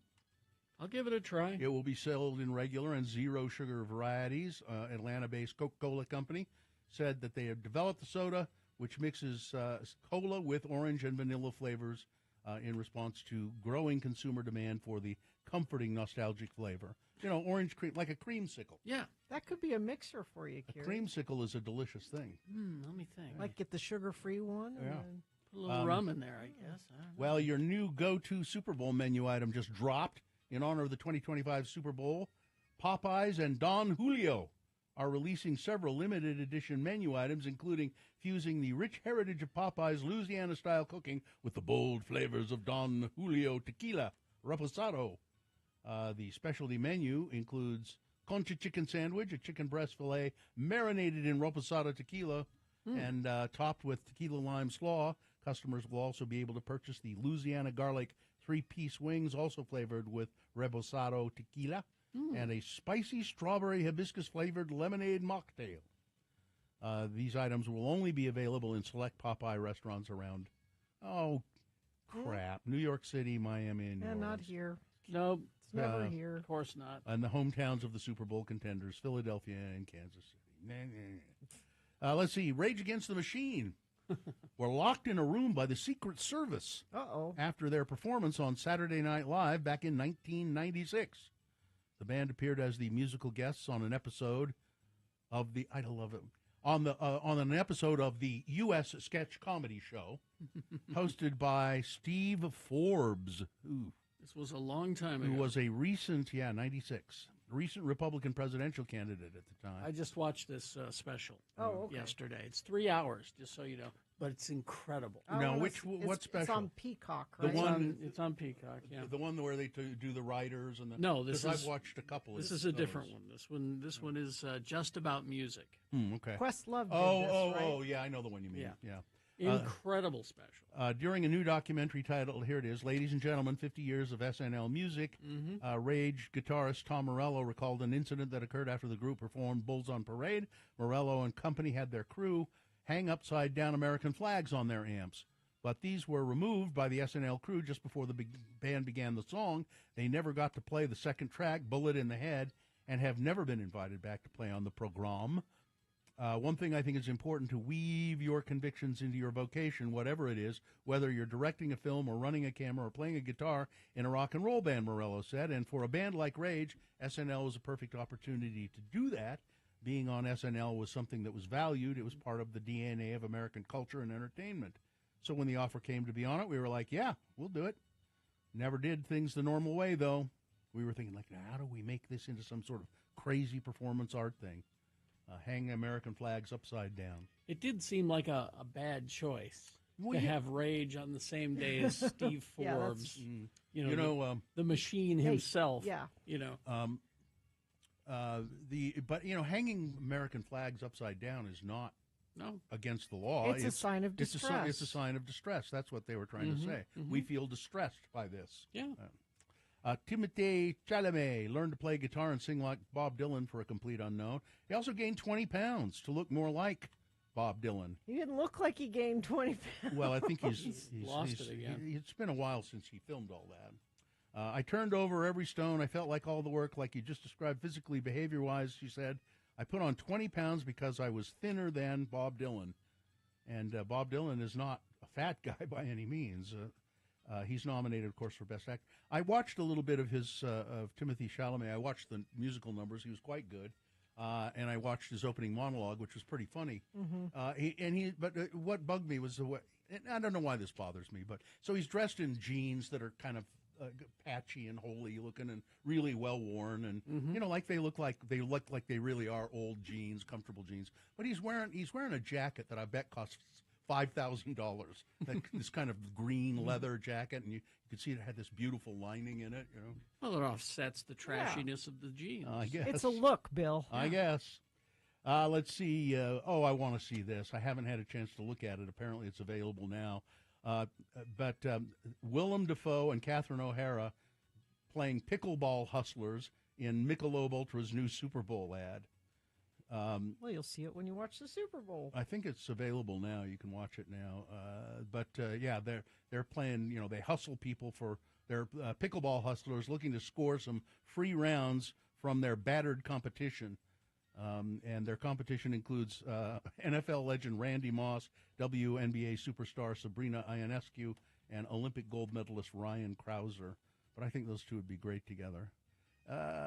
Travis Kelce, speaking of the football game, he's probably going to drop about $3 million on a really deluxe Super Bowl suite for Taylor Swift and friends. Well, she needs to be comfortable. Well, of course. But can't he get that for free? No, you can't. That's I the guess thing, they're not you would playing at think. home, yeah. Well, If they were playing at home, they'd say, yeah, go ahead, have a seat.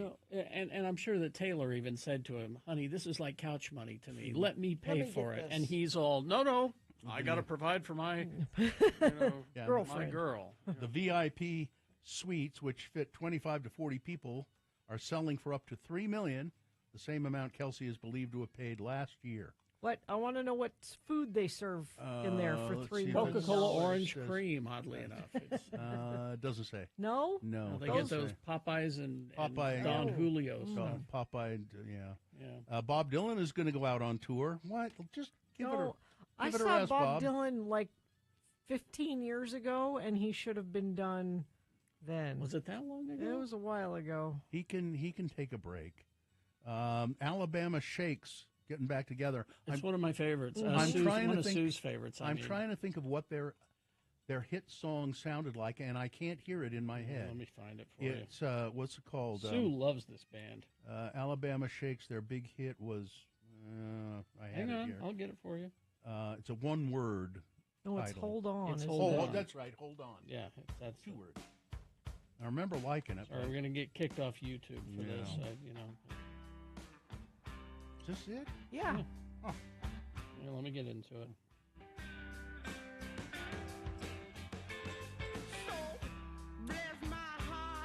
Oh, yeah.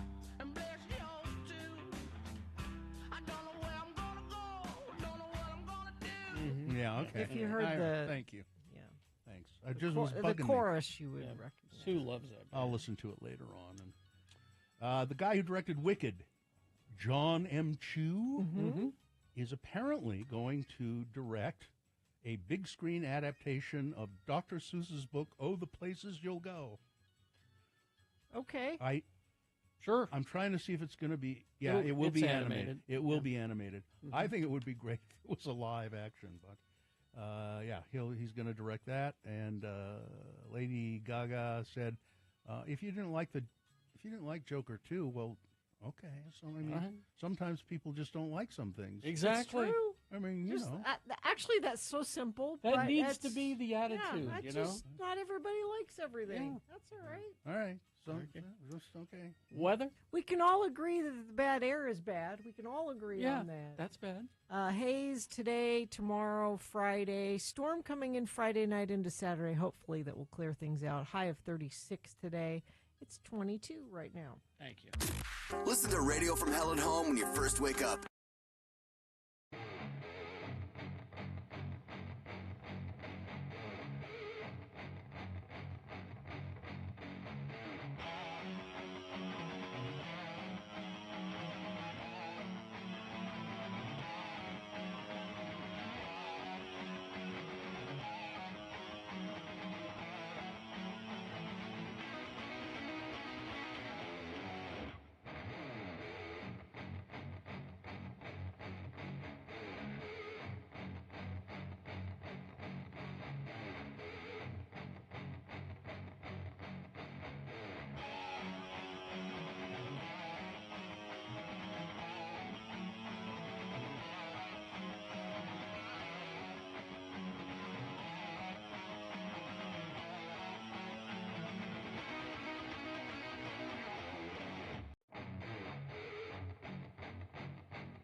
Nation with us, don't we? Trent Miss is Trent here. Falcone? Yes. Hello there. Hello. Hi, Trent. So what Trent is doing with Live Nation these days? Well, let me tell you that, Bill. Okay. I'm going to give you that information right now. Good. It's kind of it's a fast week, but it's a good week. So we'll start with tonight at the Depot. It's J.J. Gray and Mofro. Saturday, February 1st, also at the Depot, R&B Only Live. And then Tuesday, February 4th, busy night, Travis returning to the Depot. Great band. Silverstein at the Complex and Bryce Vine over at the Union. And then we move into on sales. The big one I have to mention again, on sale today at noon. It's 9 Inch Nails, August 14th, Maverick Center. Going to sell out fast, so jump on those. And then on sale Friday, 10 a.m., The Bouncing Souls coming back to the Depot May 27th. Jeff Tate from Queensryche, November 6th at the Depot. Jake Shane, June 2nd at Kingsbury Hall. Matt Rife coming to Utah First Credit Union Amphitheater. That's going to be June 6th. Lake Street Drive, June 21 at Sandy Amphitheater. And then Jason Aldean returning to Utah First Credit Union Amphitheater. That's going to be July 26th. The giveaway today, we're going to give you 2 tickets to see Fantagram at the Union. That is on February 19th, and the tickets will be in Will Call. They're a great band if you haven't seen them. 877-602-9696. That's the number. Jump on it. The first person to get through will get tickets to see Fantagram February 19th at the Union. Thank you, Trent, very much. Thank you. Yes, thank you.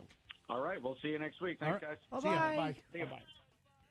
There we go. Hi, Katie. Got other stuff, Katie? I sure do. Other things going on this weekend. We have Stomp at Eccles Theater, Berlin at Stomp, as in those dancer guys that I believe so. Yeah. stomp around. Mhm. Would be pretty cool. It reminds me of Stomp the Yard. I've seen it a long time ago. Yeah. It was good. It was good. Berlin's going to be at Metro Music Hall, and then and this is all Friday, my birthday, the 31st, just so everybody knows. Yes, I told you, Bill. I was going to mention it every single day. I know. AT Aliens, which is an EDM group of big dubstep duos that supposedly nobody knows because they wear masks. They're going to be over at the Complex on Friday, so that'll be super fun. The Gallivan Center, the Glow Garden Gallivan Center and Ice Rink are all open. You've got that event going on, the Frame by Frame, happening this weekend. The 2025 Art Market at Mill Creek Commons is happening through February, so every weekend around that. And Valentine's Day stuff is already starting. Yep. Oh, no. The Valentine's Day tea or Valentine's Tea at Grand America is happening starting Saturday the 1st, and it's going to go through every weekend until the 17th of February. You have lots of love and February fun over at Gardner Village, which also starts on Saturday the 1st. Valentine's Day, is that when they put the witches out at Gardner Village? Exactly. Yes. Yeah, they have hearts all over them. But that's going through the 28th of February as well on the weekends. Friday, you've got the Grizzlies versus Idaho Steelheads over at the Maverick Center. The Utah Hockey Club is playing Columbus Blue Jackets over at Delta Center. Saturday, it's the 2025 Lunar New Year at the Leonardo. I think the Lunar New Year is technically happening is today. Oh, okay. I think it's on my calendar. I know today is Chinese and Korean New Year. Okay, yeah, so I think it all falls together. But that frame by frame I was talking about, the blocks, that's happening on Saturday. The Grizzlies are also playing the Steelheads on Saturday as well. And the Utah Jazz are playing Orlando Magic. Then on Sunday, the Utah Hockey Club are playing the St. Louis Blues at the Delta Center. There is much more still going on. The Winters Farmers Market is still going on at Gateway on Saturday mornings. And if you want to find that and everything else going on, it's all at our website, x96.com. And there's links for everything. You know, when you say the Utah Hockey Club playing so-and-so, playing the Blues, playing the... I like the sound of... I don't know why they don't just keep that name. They might. The Utah Hockey Club. That's part of the... I feel like it just sounds almost Little League-ish, in my own personal opinion. They don't want to keep it because they want to sell a bunch of new merch. Yeah. You already have your Utah Hockey Club jersey. You don't need a new one. They are really nice jerseys. I do really like the jerseys. I think they're very nice. Didn't we learn in hockey you're supposed to call them sweaters? I wouldn't know, but I call them jerseys. It's a sweater. Sure. Hockey people call that stuff sweaters. Sure. Bill's a hockey guy now. I've got 3 different hockey No, I'm not, sweaters. Gina. I just pay attention. But they're all EDM. All right, guys. Thanks so much. That's what's going on this weekend. Okay. All right. Thank you very much. Okay, we're going to take a break, play a song, and we'll be back to crawl towards the exits after these. Stand by. We've got a treasure chest you don't want to miss. It's another flipping cash contest from X96. Hello, Jeff in Brigham. This is Todd Newcomb. Now, why would I be calling you?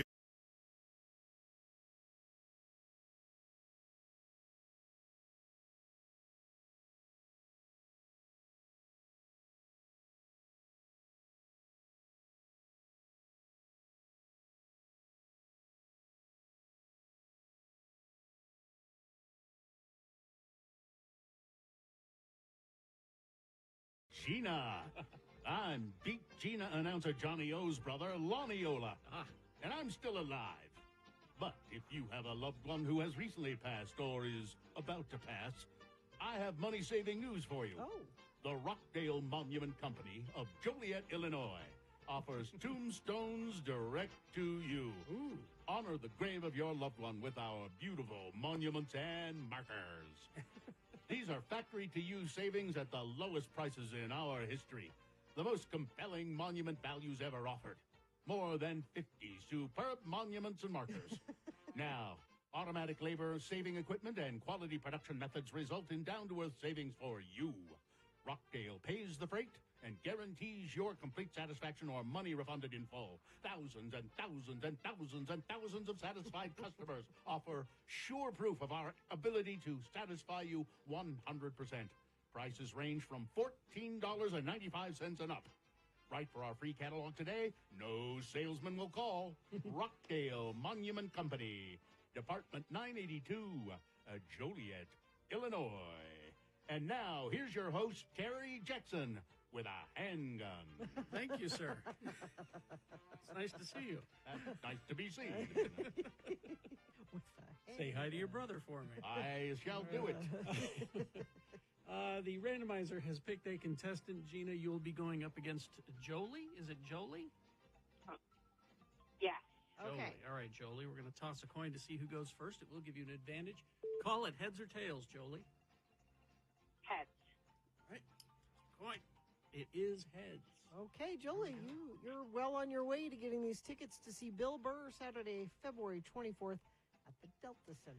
Now, Jolie, because you won the coin toss, that means you go first. It is your chance to answer this question without any interference at all. And if you get it correct, you get the point. If not, I'll allow Gina to answer the same question that you got wrong, stealing your point away. And we'll go back and forth like that till one of you gets 3 points. Now, because it's Valentine's Day, so romantic, Silence of the Lambs trivia, because it opened on this day in 1991. A rom-com. Yes, indeed. All right. First question for you, Jolie. Here we go. Anthony Hopkins improvised a part of the movie that threw Jodie Foster off and gave the movie and gave an honest reaction. What part did he ad-lib? Was it 1, he yelled "spoon" at the top of his lungs during her Lambs in the Barn speech? Was it 2, Hannibal mocking her southern accent? Was it 3, the slurping sound after the fava beans line? Or 4, he didn't take his IBS medicine for a whole month before shooting? Oh, boy. I'm going to go with 3. The slurping sound? Oh, I threw that in there to throw you off. Terribly sorry. Gina with a chance to steal. Oh, you made fun of her accent. Yes. That's right. Because actually, Jodie Foster had a terrible accent. It was very bad. In that movie.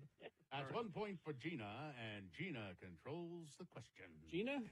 Anthony Hopkins convinced director Jonathan Demme and costume designer Colleen Atwood that the character would seem more clinical and unsettling if he was dressed in pure white. Where did he get this idea? Was it 1, Colonel Sanders? Was it 2, Dr. Scratch and Sniff from Animaniacs? Yes. He loved that cartoon. Was it 3, a painting of God that he saw at the Louvre in Paris? Or 4, from his fear of dentists?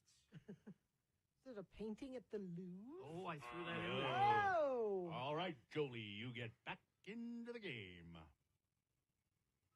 What was number 1 and 2 again? Colonel Sanders or Dr. Scratch and Sniff from the Animaniacs? I'm going to go with number 1. Oh, my. Seriously. No, it's from his fear of dentists. Jolie, you didn't get a point there, but you still control the question. You could tie this up. All right. In preparation for the role, Anthony Hopkins, what did he do to prepare for the role of Hannibal Lecter? Was it 1, he studied files of serial killers, he visited prisons and studied convicted murderers and was present during some court hearings concerning gruesome murders and serial killings? Was it 2, gained 300 pounds? Was it 3, he actually killed a guy? You know, he's from Hollywood. They let you do anything you want out there. Or 4, his brother was a detective for Scotland Yard, and so his brother helped brief him. Jolie has passed away. I haven't. I'm going to go with 2 again.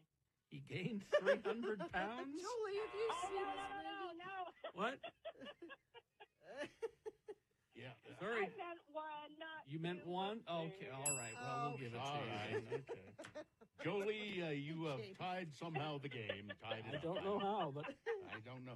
And I don't know. I think it's back to Gina now. not as good at keeping score as your brother, are you? No. It's his first day, Carrie. It is. Give him a break. I'm sorry. I know. Okay. Gina. Okay. Just remember, I have a handgun. That's true.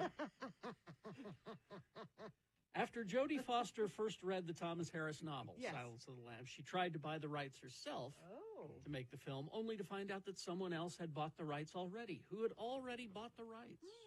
Was it 1, Sir Anthony Hopkins? Was it 2, Don Knotts? He really wanted to play Buffalo Bill. Oh, he could have done that. Yeah. 3, Gene Hackman. Or 4, Pope Francis. Gene Hackman? Gene Hackman. That's I'm just surprised.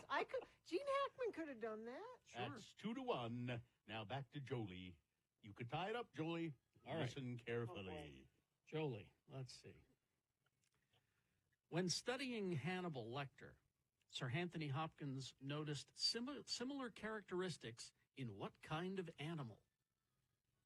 Was it 1, the duck-bill platypus? Was it 2, reptiles? Was it 3, insurance salesman? Or 4, a leopard? Is it 2? Is it 2? Did she win? Is that enough for her? Did she win? No, Okay. it's 2-2. Oh, good heavens. It's 2-2. What was number 2?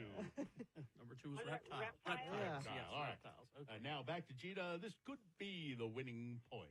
All right, Gina. Okay. During location scouting for the house in which serial killer Jamie Gumb was living, Mhm. Ted Levine, who played Jamie Gumb, was amazed to discover what? Was it 1, the rent was too damn high? Yeah. Was it 2, it was actually the legendary Brady Bunch house? Was it 3, it actually had a dirt basement with a tunnel? Or 4, the house being considered was not only in the town he grew up in, but was literally next door to the house of his high school girlfriend? I'm going 4. 4 is And you win the game. Sorry, Jolie. Ah, curses. Oh, Jolie, I like you. Even though I beat you, I'm going to give you these tickets to see Bill Burr anyway. Saturday, February 24th at the Delta Center. It's okay, Julie. She can't go anyway. All right. Hang on. Hang on. Listen, remember, I'm Lonnie Ola. Thank you, Lonnie. And I've got to go, but remember, I have a handgun. That's right.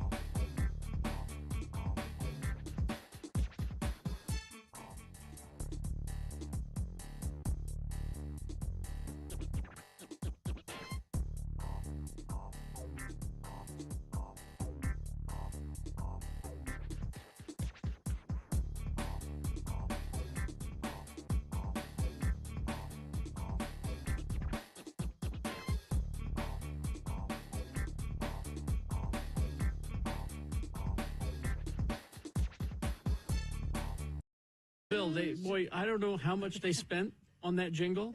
Well worth every It's penny. catchy. And it makes you think, yeah, I need to freshen things up. Sure. Get some new furniture. Living Spaces has a huge selection, free next day shipping. I was actually just on their website looking at it. I'm like, oh, I could get that tomorrow. Or you can go into one of their store locations. Might as well. They have 2 in Salt Lake. In Draper, located just off I-15 and Bangor Highway, and Draper's furniture retail hotspot, that whole area there is where you can go shop. Clearfield, located off I-15, 700 South. Nice thing is the salespeople there, they're non-commission based. So they're going to help you out, but don't feel pressured into buying something you don't need or want because no commission there. Stores have a cafe. You can hang out, relax, watch TV. They have dirty sodas there if you like, little snacks, play area for the kids, and you can do your shopping at Living Spaces. Living Spaces. Now, I played that. Yeah. Because I want you to watch that Saturday Night Live music music special. special. Because Okay. Dave is throughout it. Well, because he played with Nirvana and with Tom Petty. And with Foo Fighters and with a whole bunch Yeah. of other. He's been on the show many, many times. And they have footage, behind the scenes footage of Nirvana at Oh, cool. playing their first time at Saturday Night Live, and how people weren't quite sure who they were, but they had heard that they were pretty awesome. You're a thing. We heard you're a We thing. heard you're a thing, and then they come out and blow people away. That's called the 50 Years of Mhm. Music on Saturday Night Live. It was such a good special. And it was put together by Questlove. Yeah, 3 hours. Yeah, I heard an interview with him yesterday Mm-hmm. and talking about Lorne Michaels, who's Mr. SNL, and who Mhm. said this show should always be for a certain age of people, which means we should be on the cutting edge of everything, which is why you'll still today see. How often do you see them announce who the musical guest is for SNL and you go, I don't know who that is. Exactly. That's on purpose. Mhm. These are the new and upcoming acts. These are people who may be the next big thing Yep. or disappear off the face of the I earth ask altogether. someone who the next big thing is, and they tell me. Yeah. And we put them on the show. But it was pretty fascinating. There was they showed. I mean, they pulled no punches with this. They had the whole Kanye West debacle on Mhm. there. The Ashley Simpson lip syncing thing. You must have had Sinead O'Connor. They had Sinead O'Connor. They covered that pretty extensively. I would not like to have her back ever again. That's not what they say. Lauren says that no one is banned. That's not a thing? That's what he says. It's a mythology. He says no one is banned from this show. But there are people who don't ever get asked back. That's different from being banned. It is. They go into the whole Elvis Costello thing about how that was a big myth. He says it was But a big myth. he did change the song, though, right? He did change the song, but not for the reasons that everybody said. Oh. He just changed it because he felt like it wasn't up tempo enough. But the reason that pissed everybody off is that you're set to do one thing. Exactly. You've got everything laid out technically, Mhm. the camera angles, you've got the sound set, and all of a sudden he starts one song and then says, "No, I'm going to do this," and that makes everybody have to scramble. But one of the more interesting ones was when Captain Beefheart was on. I'm a fan of Captain Beefheart, as you know. Well, you were Don Van Villay. You were the only one then, because after he performed, they're talking to the guy who booked him. He says, "I've never seen anything like that. I've never seen the place silent." Oh, nobody I've cared. gotta see it. And so I've he gotta see finishes the song. The entire studio is silent because it was just so odd and bad. And then one guy yells, "S!" Oh, wow, really? Yeah, made it out. It's a live show. Live show. But they showed Prince, like the first time that he was ever on. He said, "This is before he was Prince. Yeah. This is, back when he was an unknown." This is before he was a symbol. Yeah, and he did one song, yeah. And it's 3 hours. It's 3 hours. So this sounds like something for my weekend. Well, you don't have to watch it all at once, Gina. Small bites. Okay. Small bites. I can do that. You could break it up over the next 3 or 4 years if you'd like. But pretty good. Pretty good. Okay. All right. Well, let's do the promo. Crawl towards the exits. It's the Radio from Hell show starring former West Valley City police officer Kerry Jackson. Former King Vitamin breakfast cereal pitchman Bill Allred. And former Miss Rodeo Utah Gina Barberi. Howdy! It's absolutely true stories of the Radio from Hell show. Yeah, truth-telling, that's what it is. Thursday here on X96. See, we just said it, and now it's out there. Yeah, it's done. Well, people know that I was King Vitamin. Yeah, everybody knows that. All right, I think we're good. Fine job as always, Katie. Live long and prosper, bitches. Don't you know who I am? I'm King Vitamin. Howdy. Rump Roast is next. 80s and 90s classics on Artie Fufkin's